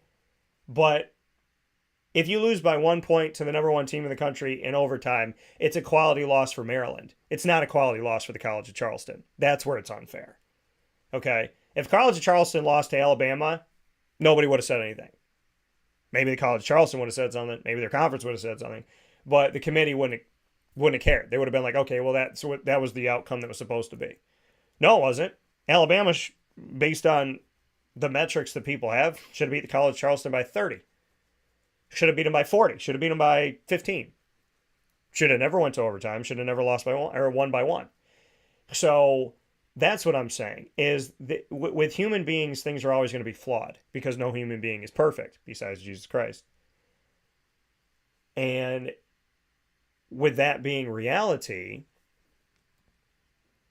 there's no such thing as a quality loss for Cleveland State. But there is a quality loss for Ohio State, and that's not fair. And they're both in the same state. So, that's the ridiculousness. And Greg, here's the thing. Yeah, FAU's in the tournament because FAU won their tournament. They're in the tournament because they won their tournament. So you're making my argument for me.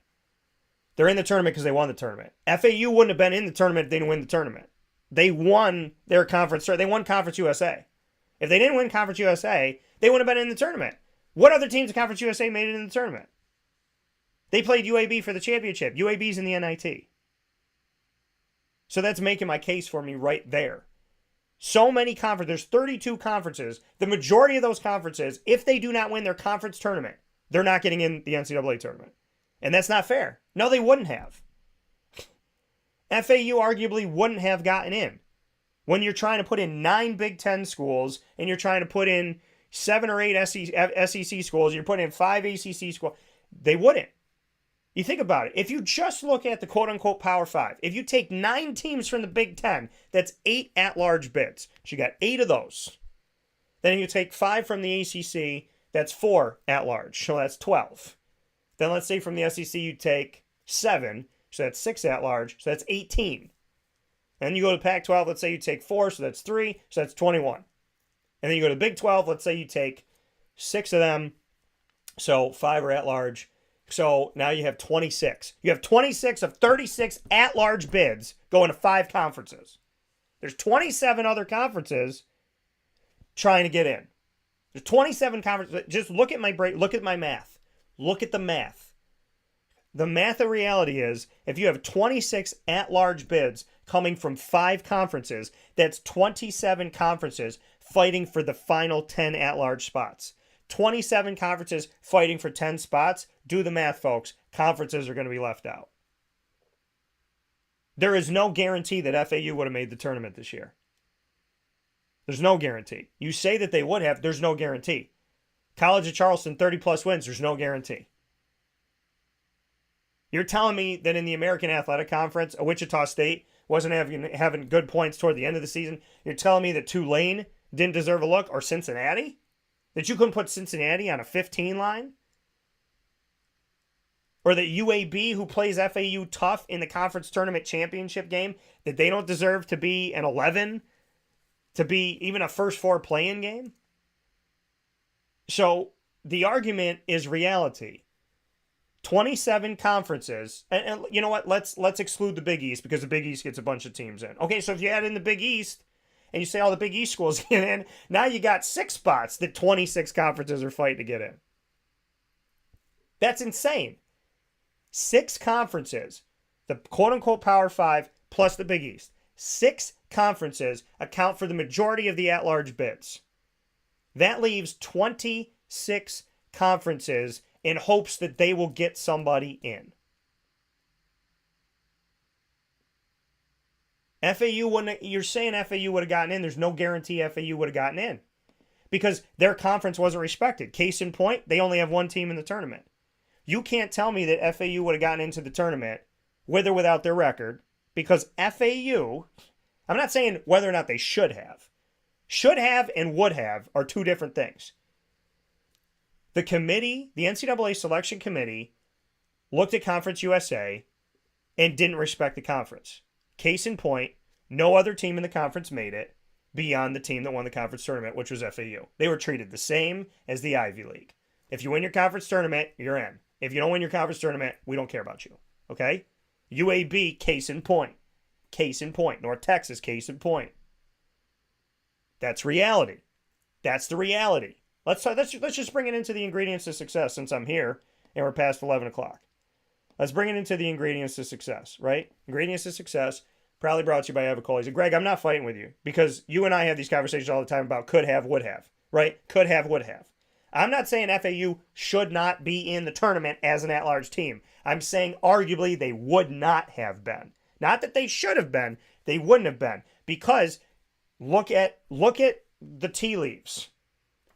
The conference wasn't respected. Conference USA wasn't respected by the NCAA selection committee. That because no other team made it in beyond FAU, which means that the majority of the wins that FAU had this season were not considered quality, quad 1, or whatever the hell you want to call it. Because if they were, then Conference USA teams would have been ranked. Then more than one team would have made it in, right?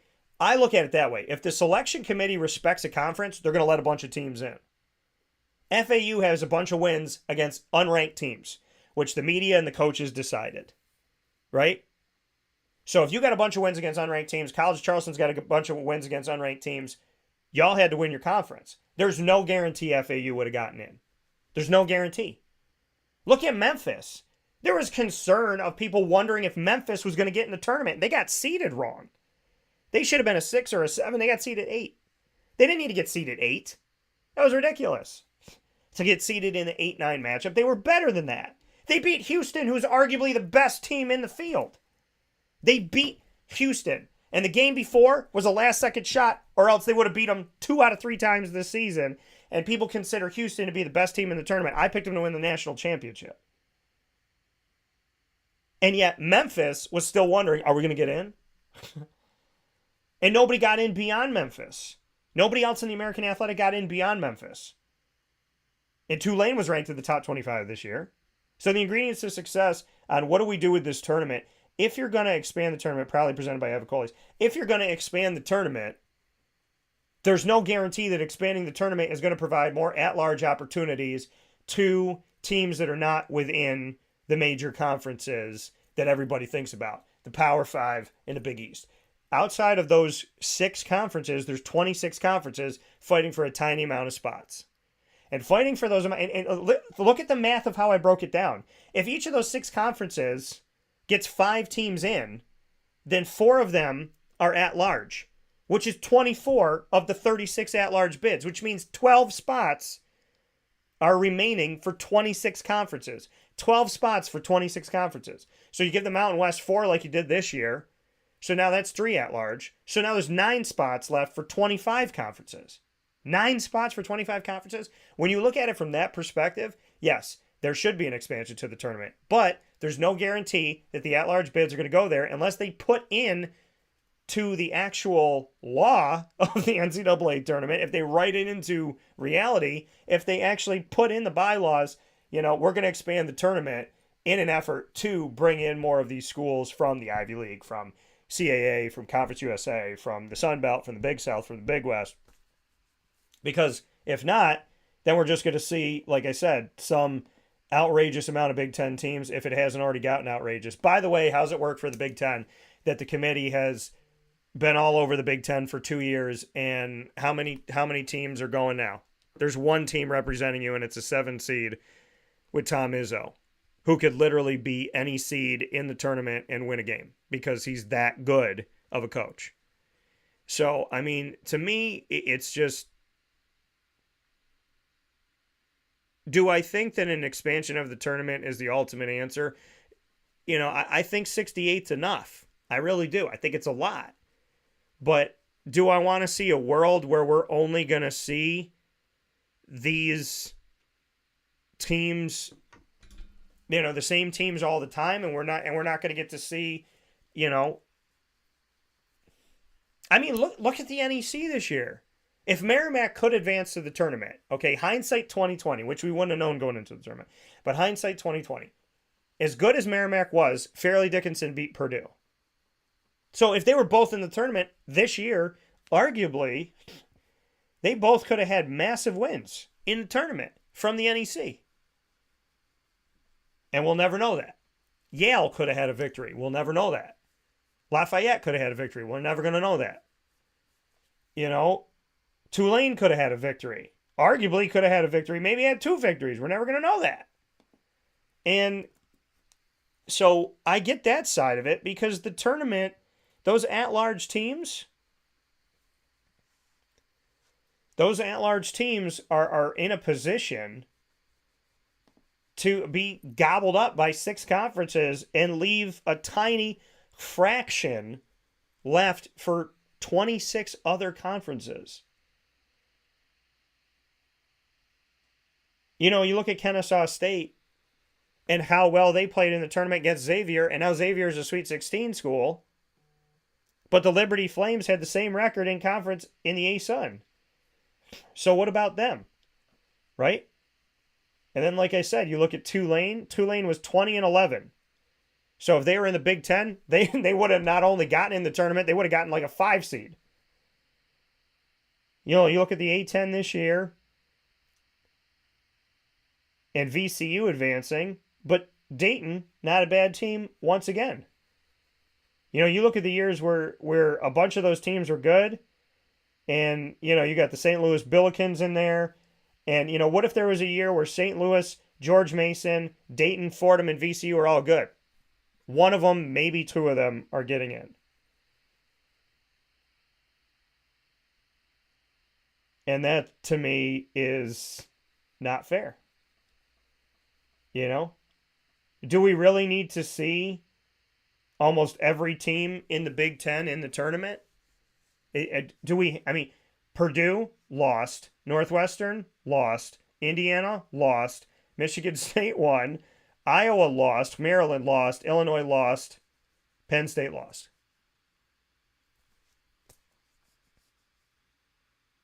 And what did they make Rutgers a 1 seed in the NIT, and they lost? So, it's... But I could have argued Rutgers in the tournament over some of the teams that got in. If it's just strictly not looking at see, that's the thing. You can't put a team in the tournament based on looking at their conference. Look at the games. Look at what they did. You know what I mean? It's like people get penalized. The Big Ten They're on the jock of the Big Ten right now, so the Big Ten's going to get in. But they used to be on the jock of the ACC. And they used to send 7, 8, 9 ACC teams in, but the last couple years, they're not looking at that. So,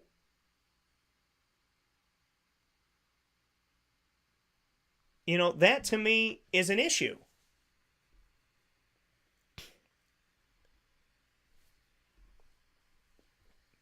You know what I mean?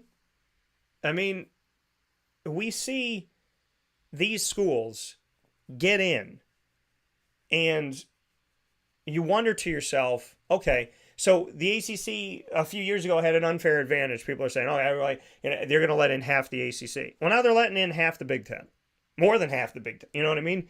So, and do we need to? And look at it. Look at how many schools they let in for Big Ten. They got one left in the Sweet 16.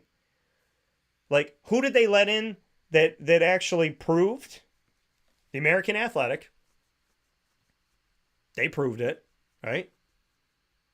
Miami at the top of the ACC. They proved it. Number 1 seed. Doesn't matter that they lost to Duke in the Final Four. They proved it. And then, the Big East sends 3. They send 3. Xavier, Creighton, and UConn. They send 3. The SEC sends 3. You got Kansas State, you got Texas, you got Arkansas. So the SEC, yeah, they proved it. And the Big East proved it. And the Mountain West proved it. And the American proved it. And the friggin' Ivy League, they proved it. In the Big Ten, for the second year in a row, one team. Okay? If I'm Mountain West and I got 4 teams in and one of my teams make it, that's pretty good. If I got 9 teams in and one of my teams make it. Look at the ACC last year.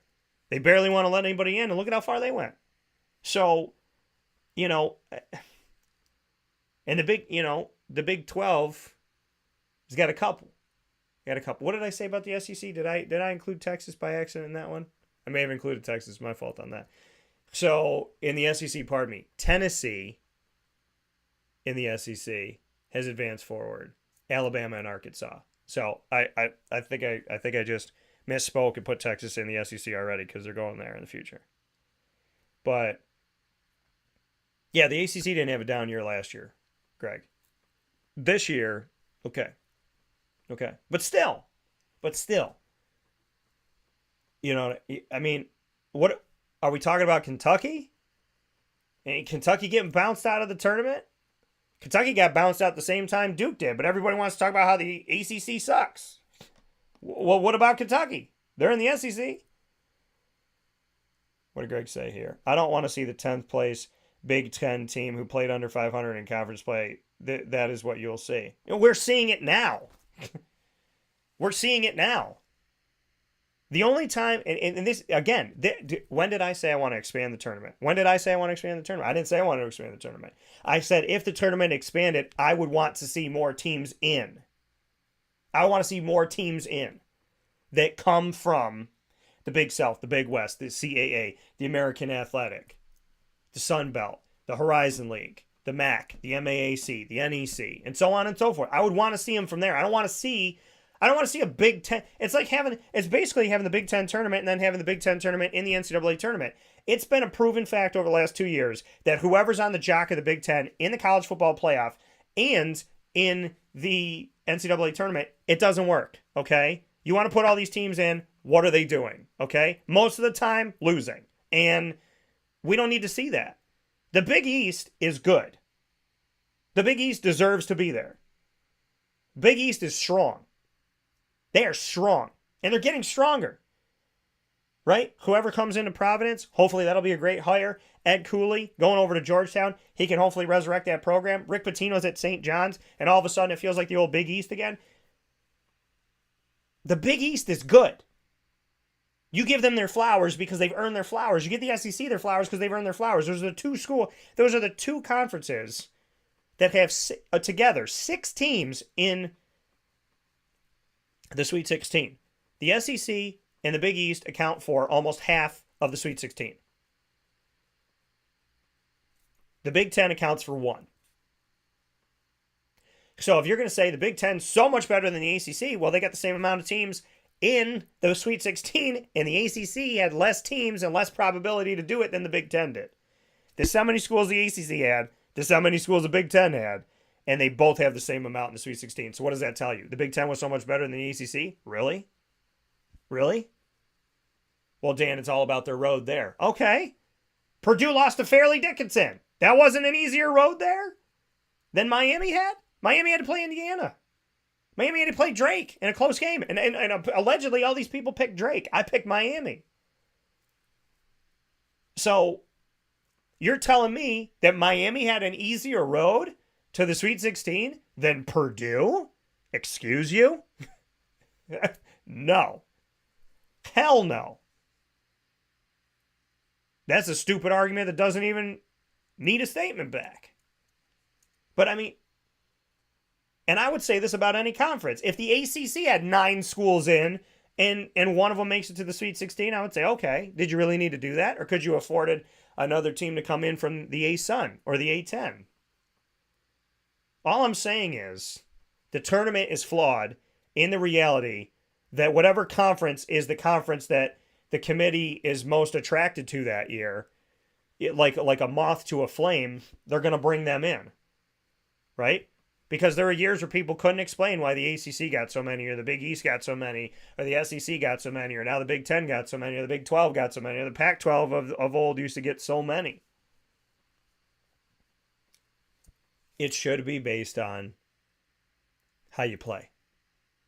And there is an argument, because I've covered sports for almost 20 years, that FAU would have never made this tournament if they didn't win Conference USA. Because if the committee respected Conference USA, you would see more than one team from Conference USA in the tournament. UAB was 27-9 this year. North Texas was 28-7. UAB won 14 games in Conference USA out of 20. North Texas won 16. FAU won 18. None of those teams would have gotten into the tournament like most of the big, like a bunch of the Big Ten with 11-13 losses. And the only reason why you think those are quality losses is because the AP and the coaches poll told you that they were. Because if Conference USA was ranked in the top 25, you would think that there were quality losses, and you would look at 27-9, 28-7, 33-3, and say, damn, those are some good records. And obviously those include some postseason play. But look at the losses. 3 losses, 7 losses, 9 losses. If any one of those 3 teams was in the Big Ten, without question, they would have been in the tournament. So how do I know that the committee didn't respect Conference USA? Because North Texas and UAB aren't in the tournament. How do I know that they didn't respect the American? Because Tulane's not in the tournament. That's reality. Face reality. Okay? Hofstra took down Rutgers from the Big Ten in the NIT. But Hofstra, they weren't going to get into the tournament coming out of the CAA. Why? Hofstra, 25-10, 18-2, or pardon me, 16-2 in the conference. Same record as the College of Charleston. They weren't going to get in. Why not?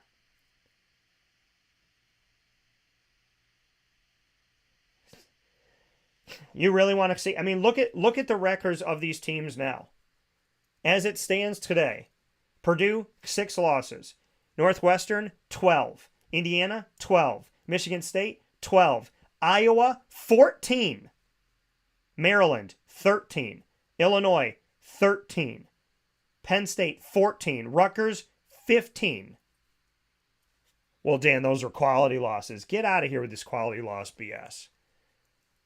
Okay, do I want to expand the tournament beyond 68? No. Would I like it to be more fair to the other conferences? Yes. Do I think that 6 conferences should account for 26 of the 36 at-large bids? No. I don't. Unless they're having an outrageously fantastic year. But it would be nice to see a conference tournament champion, and then based on record, based on play, I think if you have 10 losses or more, you're in the danger zone of not getting in. That's how it used to be.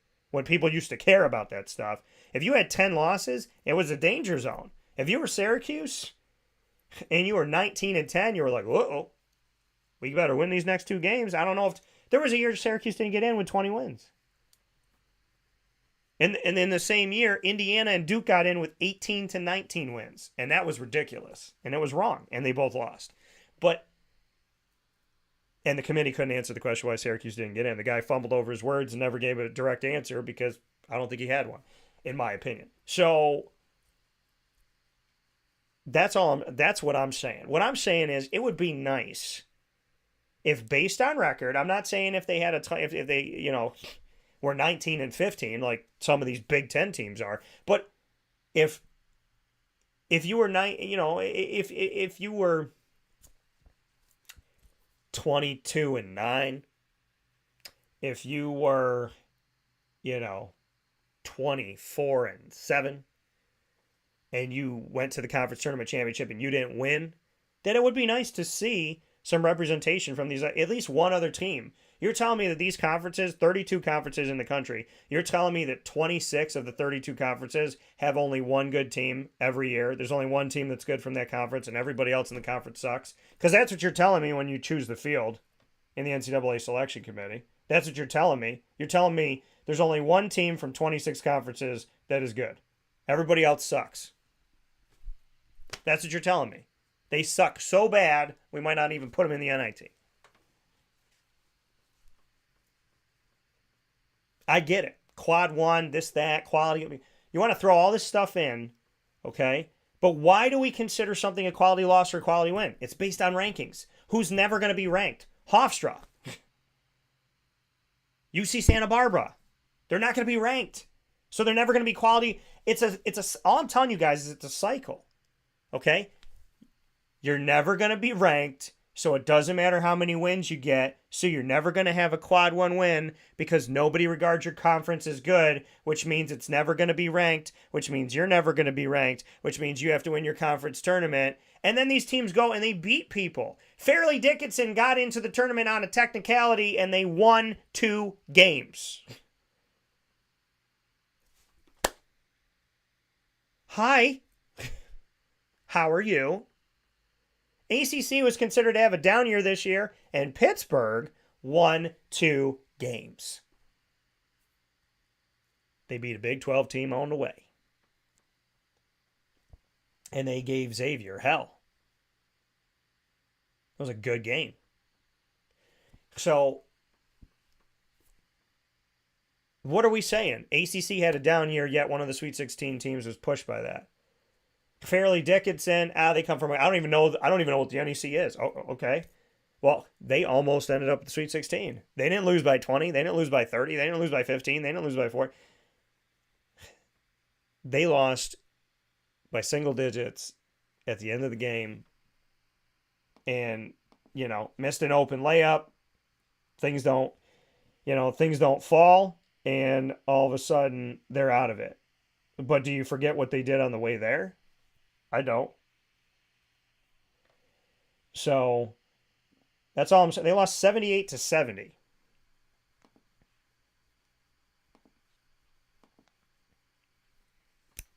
So all I'm saying is, do I think expansion is the answer? No.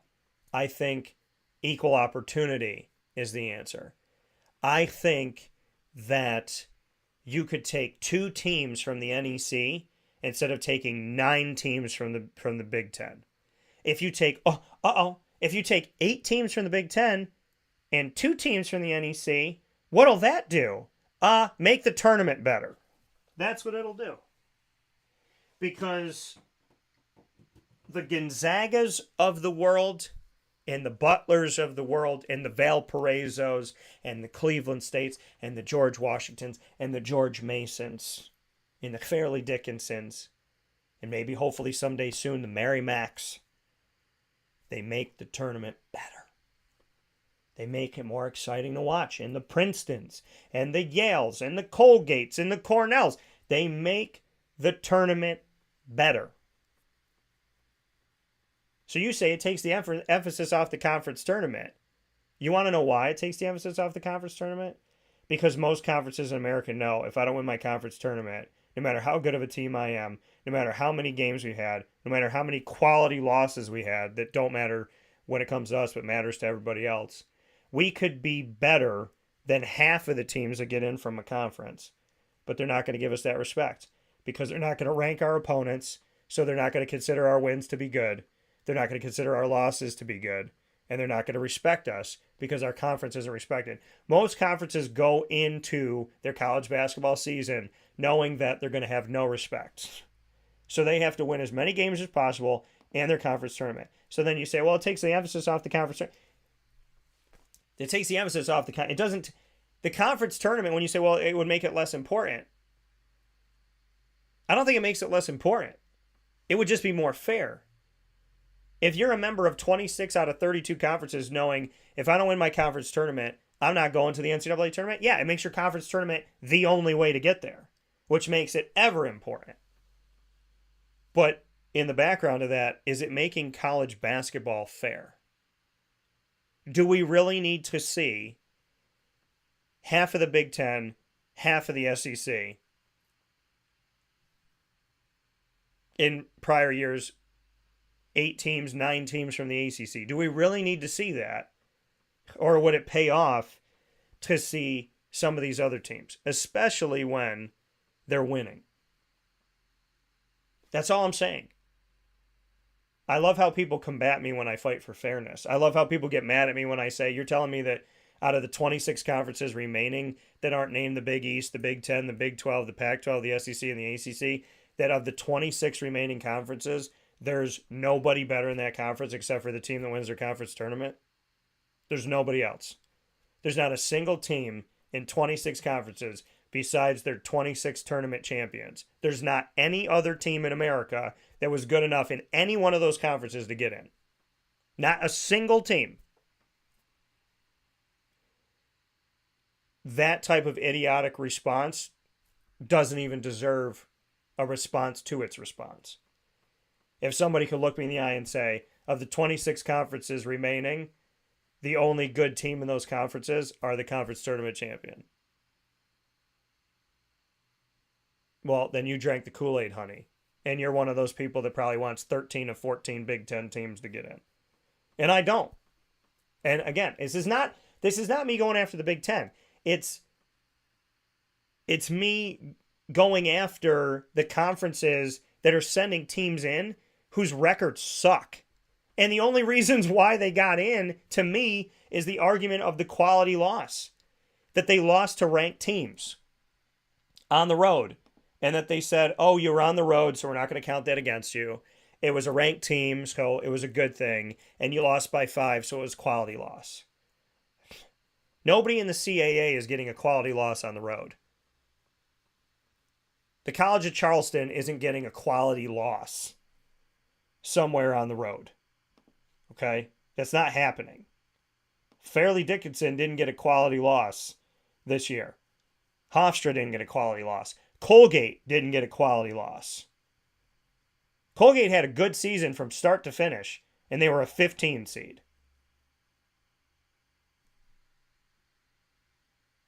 They put them in a what many would consider to be an unwinnable game.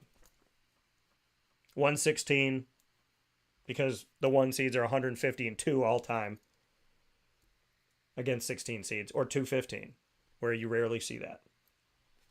Right? You might see one every 10 years or whatever. They put them in that. Now, if they put Colgate in a 512, if they put Colgate in a 413, if they put Colgate in a 611, what if they put Colgate against Iowa State? Right? When you go back and you look at the field, what if they put Colgate against Maryland? I'm just saying be more fair. I'm not saying expand the tournament. I'm just saying be fair. Yeah. And Greg's saying it. You know, if we expanded, then the power conferences would get more teams in, and they already have too many. So what we're talking about is fairness, which doesn't necessarily mean expansion. It means fairness. It means God forbid you put in 2 teams from the Big West and 2 teams from the Big South and 3 teams from the A-10 instead of putting in 9 teams from the Big Ten. Nobody needs to see it. And at the end of the day, what did it get us? Michigan State. Michigan's 1 team. Okay? If you're going to put in that many teams, you better come and show me why. The SEC showed me. All these teams are going to get in. We're going to send 3 to the Sweet 16. The Big East showed me. All these teams are going to get in. We're going to send 3 to the Sweet 16. They showed me. Big Ten. What'd they show us? That Tom Izzo is one of the greatest coaches to ever coach the game? I knew that. But what about Iowa? What about Purdue? What about Maryland? What about Illinois? What about all the teams that lost to Illinois and they were quality losses? What about all that? I'll wait. What about Northwestern? I'll wait. And the funny thing is, if the ACC lost, that's what people would be saying. Why would you put in Duke and Pittsburgh and blah, blah, blah, blah. Pittsburgh had one of the best showings in the tournament. I would argue they had the second best showing behind Miami. And they were a play-in game in Dayton, Ohio. And within the last 3 weeks of the season, they were the number 1 team in the ACC. So, you know, I'm not saying expand the tournament. I'm just saying make it fair. God forbid we do anything fair. But, yeah. Because people talk about fairness, but then they don't do it. Everybody wants life to be fair. But then who's like working at making life fair? We all talk about fairness, but where's the fairness? Some people are watching the show right now, SEC fans, Big Ten fans going, Dan, you're an idiot. Shut your mouth. You're stupid. Why would I want to see 2 Big West schools? I don't even know the Big West is a conference. I don't care who's in there. I don't want to see North and South Dakota. You know, okay. That's your opinion. The SEC showed up. The Big East showed up. The Big Ten for 2 years in a row took up a ton of at-large spots and did almost nothing with them. So maybe for next year, we don't have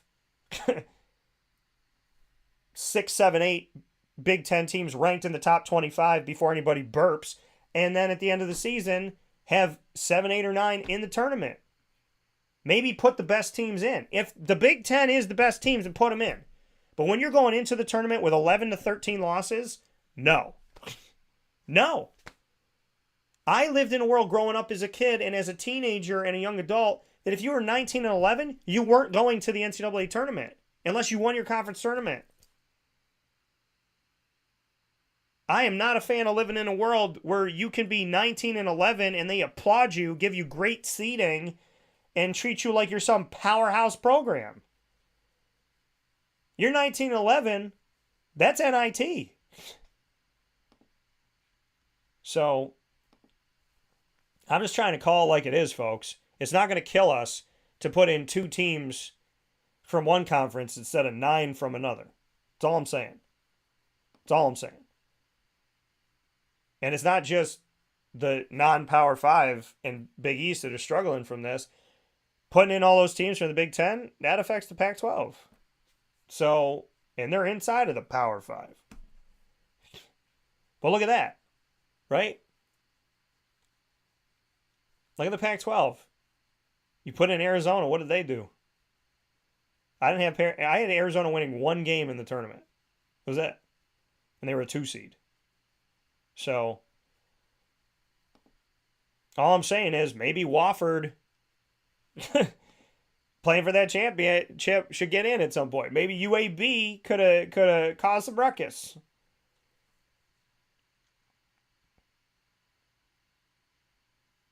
You know?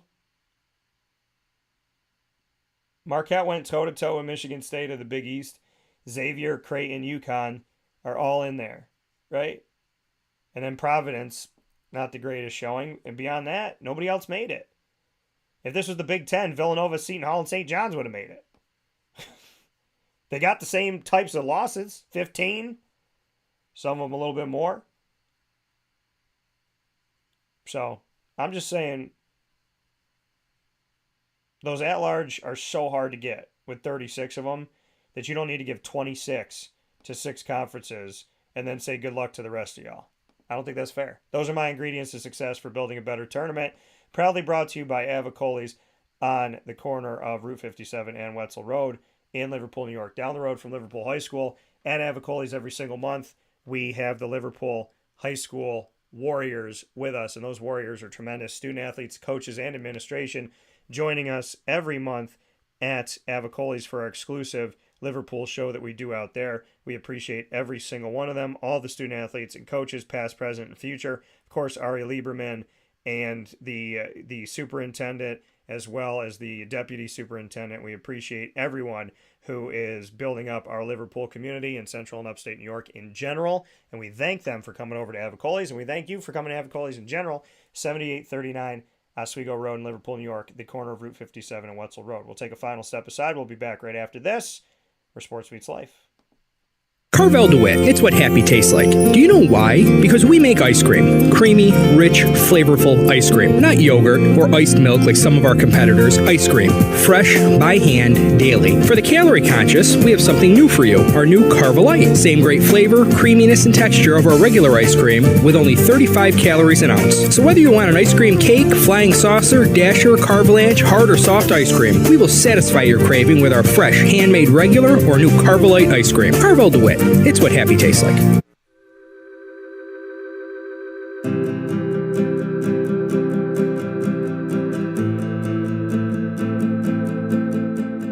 Cafe Cabal offers same-day local delivery of our products, offering no delivery charge for Onondaga County.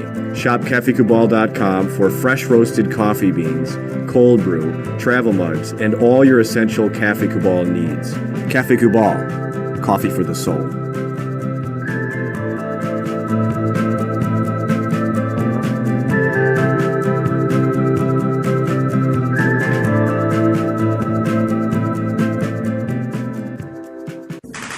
The Wildcat Sports Pub in Camillus, New York is located on 3680 Milton Avenue in the Home Depot Plaza. It is your family-friendly sports bar and restaurant. Folks, some sports bars aren't family-friendly. Some family-friendly restaurants are not sports bars. The Wildcat Sports Pub in Camillus, New York is proud to be both.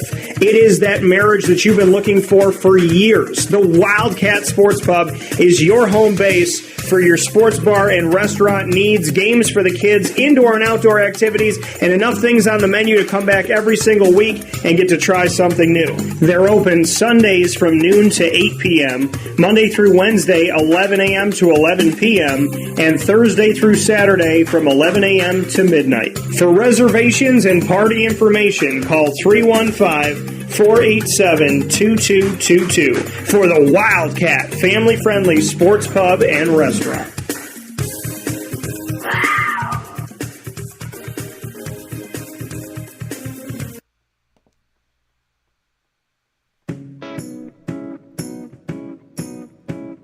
In these unique times, there are those in our community that give us a sense of normalcy and positivity. Pizza Man on 50 Oswego Street in Baldwinsville has been here for you for over 35 years and is here now. Call 315-638-1234 or order online at pizzamanbville.com to bring those familiar tastes into your home. And remember to come see our monthly on-site broadcasts centered around the community and our Baldwinsville Bees. Pizza Man in Baldwinsville. Any way you slice it, they are always here for you.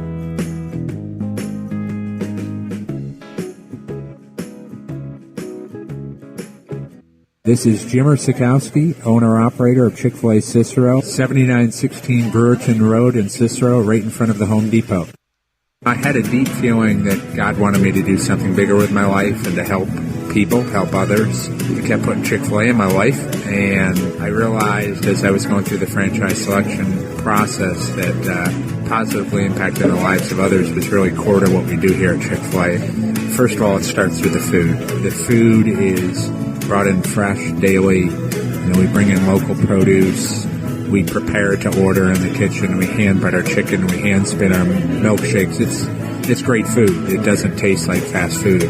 I think the second thing is the way people feel when they come in a Chick-fil-A restaurant. It's different. We try to treat people with intentional kindness here, which is very different and deeper than good customer service. And so I think it feels remarkable for most people to come in a Chick-fil-A restaurant. And then lastly, the impact that we try to have in the community is very different. It's a big part of the expectation of every operator of a Chick-fil-A restaurant is that they're actively engaged in their community, they're a leader in the community, and they're making a difference. When they realize that what we're striving to do is to shine a little light in their life, that's a very, very different experience than you will have in any other quick service restaurant. And it's that remarkable experience that I think people will emotionally connect with. I'm George Townsend of Honda City with some good advice when buying a new car. The true cost of owning a new car is determined by the appraised value when you trade it. No vehicle appraises higher than a Honda. Next, look for low APRs and deep discounts. You also want low maintenance costs and great fuel economy. That's why my advice to you is to buy a new Honda. Looking pre-owned, visit our Honda Certified Used Car Center. Honda City, 7140 Henry Clay Boulevard, Liverpool, or HondaCity-CNY.com. It would be a pity if you don't shop at Honda City. Our corporate purpose at Chick-fil-A is to glorify God by being faithful stewards of all that's entrusted to us and to positively influence all those who come in contact with Chick-fil-A. And what became increasingly clear from our success in Cicero is that people love Chick-fil-A. And also I think we recognized that, we had a great opportunity to grow the brand and grow our platform. I felt incredibly grateful when I was selected to be a Chick-fil-A operator. I think what it's meant for me, what I've come to realize on a very deep level is that this is a calling for me. It's not a career. It's not a job. The Lord called me to be a Chick-fil-A operator and to use these restaurants to glorify Him and to positively influence other people. I'm blessed. I'm very blessed. Head to Chick-fil-A Clay on 3974 State Route 31 in Liverpool, New York.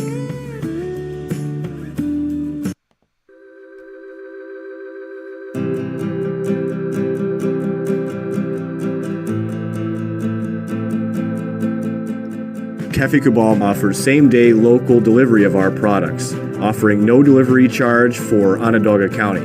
Shop cafecabal.com for fresh roasted coffee beans, cold brew, travel mugs, and all your essential Cafe Cabal needs. Cafe Cabal, coffee for the soul.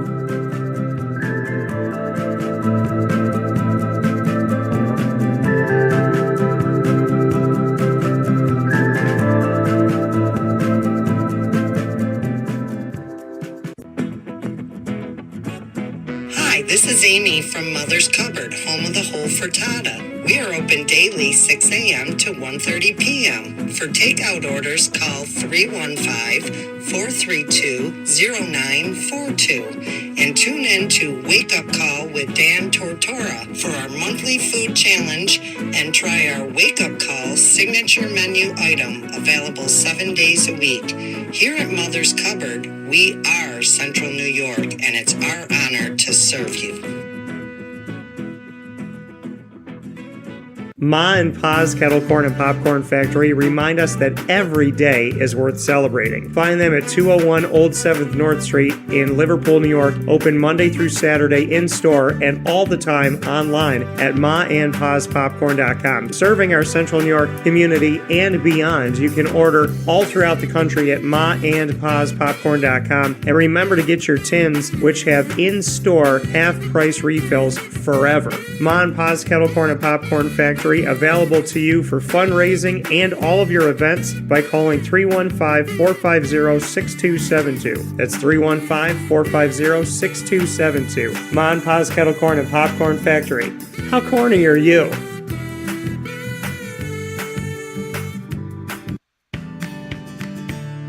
Witty Wicks Candles and Gift Shop, Township 5 Camillus, where you will find handcrafted all-natural soy wax candles over 60 cents to freshen up your home.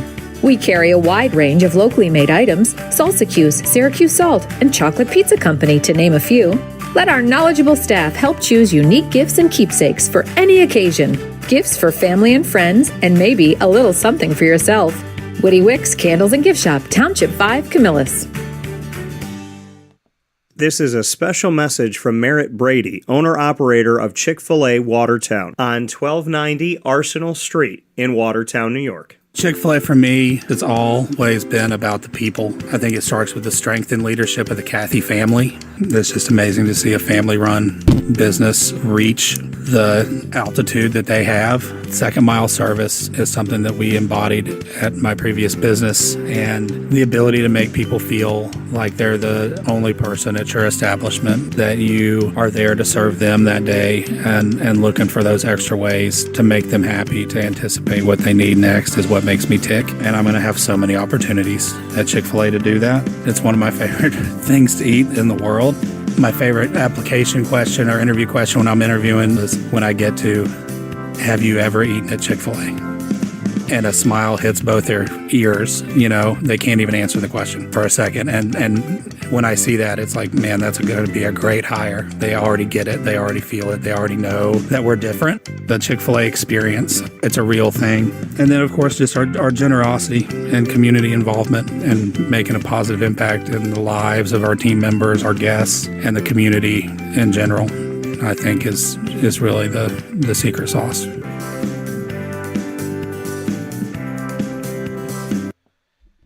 Welcome back here to Wake Up Call with Dan Tortora inside of the Cafe Kubal Studios, hanging out with you where sports meets that thing called life. I want to thank my guests here inside of MonPazPopcorn.com's What's Poppin', list of topics for the day. And you need to know what's poppin', whether you are a gamer, you're watching the games for the NCAA tournament, men's and women's, whatever you're up to, the NIT, the CBI, shout out to, speaking of the NIT, shout out to Syracuse Orange women's basketball for their continued move in the postseason forward. A lot of great stuff that's been happening, and you can enjoy that all, your movies, your TV shows, your binge watching. There is no better buddy than Kettle Corn and Popcorn from Ma and Pa's Kettle Corn and Popcorn Factory, 201 Old 7 North Street, Liverpool, New York. Get any one of their tins, fill it up with what you'd like. Any size tin has half-price refills for the rest of your life. So get out there today and try that great stuff from Ma and Pa's. You are with us every Monday through Friday from 9 a.m. to 11 a.m. Eastern Time. I went until almost noon today because, well, y'all got me going about this tournament and how we make it fair with the ingredients to success, proudly presented by Avicolli's on 7839 Oswego Road in Liverpool, New York. YouTube.com and Facebook.com/WakeUpCallDT.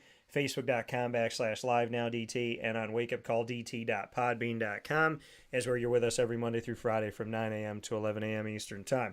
Once we go live, we hop into the archive, and I'm going to be adding my conversation with Mike Kitts, my breakdown and my thoughts about the NCAA tournament and doing things fairly, as well as my conversation in Christy's Corner with the champ, International Boxing Hall of Famer Christy Salters-Martin, as well as the First Lady of Boxing here on the show, joining us, which I'm so happy that she was able to be with us, Jackie Kallen, and, of course, Pat Orr, boxing photographer and somebody who has done a tremendous job in our community with their food truck that turned into a cafe and a food truck. And she's going out all year long. She's on the food truck in the winter, and the cafe is open Monday through Saturday, weekly, breakfast, lunch, and dinner. Great stuff to get at 663 Old Liverpool Road in Liverpool, New York. You're not going to have the food that you have at PB&J's Lunchbox. You're not going to have food that way anywhere else. Even if you order that same thing on the menu somewhere else, it's going to taste different at PB&J's. That's why they're so uniquely, eclectically awesome, and you need to get out there today and understand, like I do, that the flavor's different in a very good way. So shout out to PB&J's. You can go on Amazon Music, Audible, iHeartRadio, iTunes, and Apple Podcasts, MixLR, Player FM, Podbean, Podvine, TuneIn, Spotify, Stitcher, YouTube, and more to get all of our archive stuff, like with Christy Salters-Martin, Jackie Kallen, as well as Pat Orr, Mike Kitts, and the conversation we had about college basketball today. So make sure that you check all of that out, where sports meets life, on Wake Up Call with Dan Tortora. Big shout out to Jackie Kallen and all of the fantastic pieces she brought to today's show with Christy and Pat. And so you're going to find all of that by searching Wake Up Call with Dan Tortora or Wake Up Call DT on any one of these outlets. And a big thanks to all of our wonderful and incredible partners: Cafe Kubal, Carvel DeWitt, the Wildcat Sports Pub, Witty Wicks, Avicolli's, Ma and Pa's Kettle Corn and Popcorn Factory, PB&J's Lunchbox, Canine Camp Dog Daycare, Chick-fil-A Cicero and Chick-fil-A Clay, Canine Campground Dog Boarding, Mother's Cupboard, 317 at Montgomery. The name of the restaurant is the name of their is their location, 317 at Montgomery Street in downtown Syracuse. Great Lakes Honda City, Chick-fil-A Watertown, Pizza Man, and we are proud to be the exclusive multimedia marketing partner of your Lemoyne College Dolphins. Spins up every single month on Dolphin Time Wednesday at 9 a.m. Eastern Time, 7 keeping track. Wednesdays at 9 a.m. right in the middle of the week, bringing you stories from the Dolphins. First and third Wednesday of each month, we're doing the AD and DT segment with Athletics Director Bob Beretta and myself, Dan Tortora, speaking on a lot of different things, including realignment and reclassification. We have been the exclusive home of realignment and reclassification. Anything about Lemoyne staying D2 or looking at going D1 has come through us, courtesy of Athletics Director Bob Beretta and President Dr. Linda Lemura, and we appreciate you coming to us and trusting us as a source, as we are the source of information for this, and anybody else is taking a knockoff and trying to essentially use what we're doing here on the show and not give us credit. So I do not appreciate that. They say imitation's the highest form of flattery. I also think it is ridiculous. So make sure that when it comes to reclassification and realignment, if it has to do with Lemoyne, you're coming to Wake Up Call, and you're coming to Dan Tortora Broadcast Media, AD and DT with Bob Beretta, and all the topics we get to talk about. Also a big fan of all the fantastic student athletes and coaches, administration, future Dolphins, and alumni, and we get to tell their stories every second and fourth Wednesday at 9 a.m. of each month, like we will this Wednesday with the men's and women's tennis head coach Jeff Lonzak, who will be rejoining the show. So excited to do that Wednesday at 9 a.m. To get all of our content with the Dolphins, go to the Lemoyne tab on wakeupcalldt.com. Subscribe for free. You can subscribe also for free to our YouTube channel on youtube.com/wakeupcalldt. And for more information on your Dolphins, go to LemoyneDolphins.com.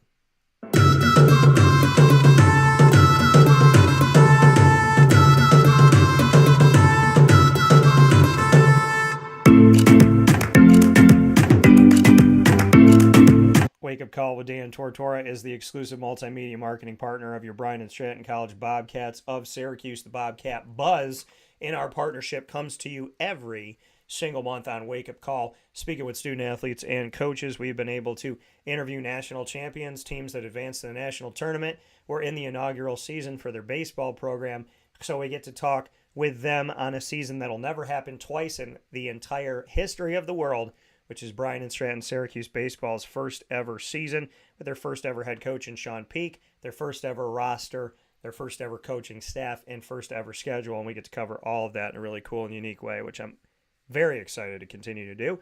And of course, with esports coming up and everything we get to do with the Bobcats, you can search everything in our library by going to the BSC Syracuse tab on wakeupcalldt.com, bookmarking it and saving it, as well as subscribing to our YouTube channel on youtube.com/wakeupcalldt and searching Bobcat Buzz. For more information on your Bobcats, go to syracuse.bscbobcats.com. With that being said, I want to show some love for a couple things that are going on here, folks, and that being the United States of America getting to play in the World Baseball Classic and continue to go on here. Awesome. Japan and Mexico having their game, which has advanced Japan. So we have the World Baseball Classic Championship tonight, United States against Japan. And shout out to my guy Merrill Kelly, who is on the mound, an Arizona Diamondback. So you know that I got some special love for that. Love that he's representing America. So big shout out to my guy over there, Mr. Merrill Kelly, on the mound for the Team USA and for the Arizona Diamondbacks, coming to a game near you. So much appreciation for that. And there's been things coming up about Fairleigh Dickinson and what are they going to do with Tobin Anderson and what's going to be his future. Because that is the world we live in today. So, the next head coach of Iona is Tobin Anderson. He will not be continuing at Fairleigh Dickinson. He has been a Division I, a Division II, and a Division III coach. After coaching in Division II last season, and this being his first season as a head coach in Division I, he's already gotten a job to move on in Division I. So after 1 year creating history at Fairleigh Dickinson, he is now moving on to become the head coach of the Iona Gales. As that job was vacated by Rick Pitino, who's going to St. John's and returning to the Big East, we will see Tobin Anderson going on to the Iona Gales in a 5-year contract. Incredible. Incredible. So, congratulations to Tobin Anderson. Fairleigh Dickinson, hope you find the right person. Iona, congratulations on finding who you believe is the right one. And I look forward for everything that is to come. Shout out to Fairleigh Dickinson. Shout out to Iona. And shout out to two schools getting love that don't usually get love, which is Fairleigh Dickinson, and Tobin Anderson has a lot to do with that, and his student athletes and his coaching staff and the support staff and everybody behind the scenes at Fairleigh Dickinson to put the NEC, the Northeast Conference, on the map and Fairleigh Dickinson on the map to make these nights have that center stage.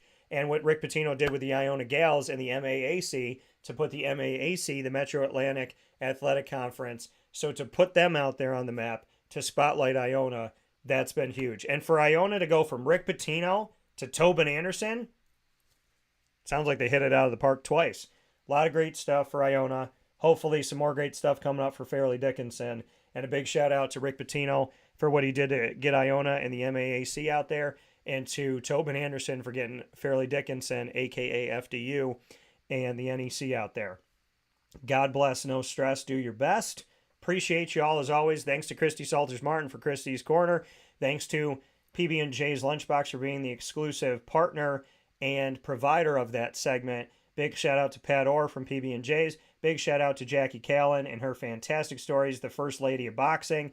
Big shout out to Mike Kitts, who has been an official longer than many people have been alive. So big shout out to him and his candidness and the conversation.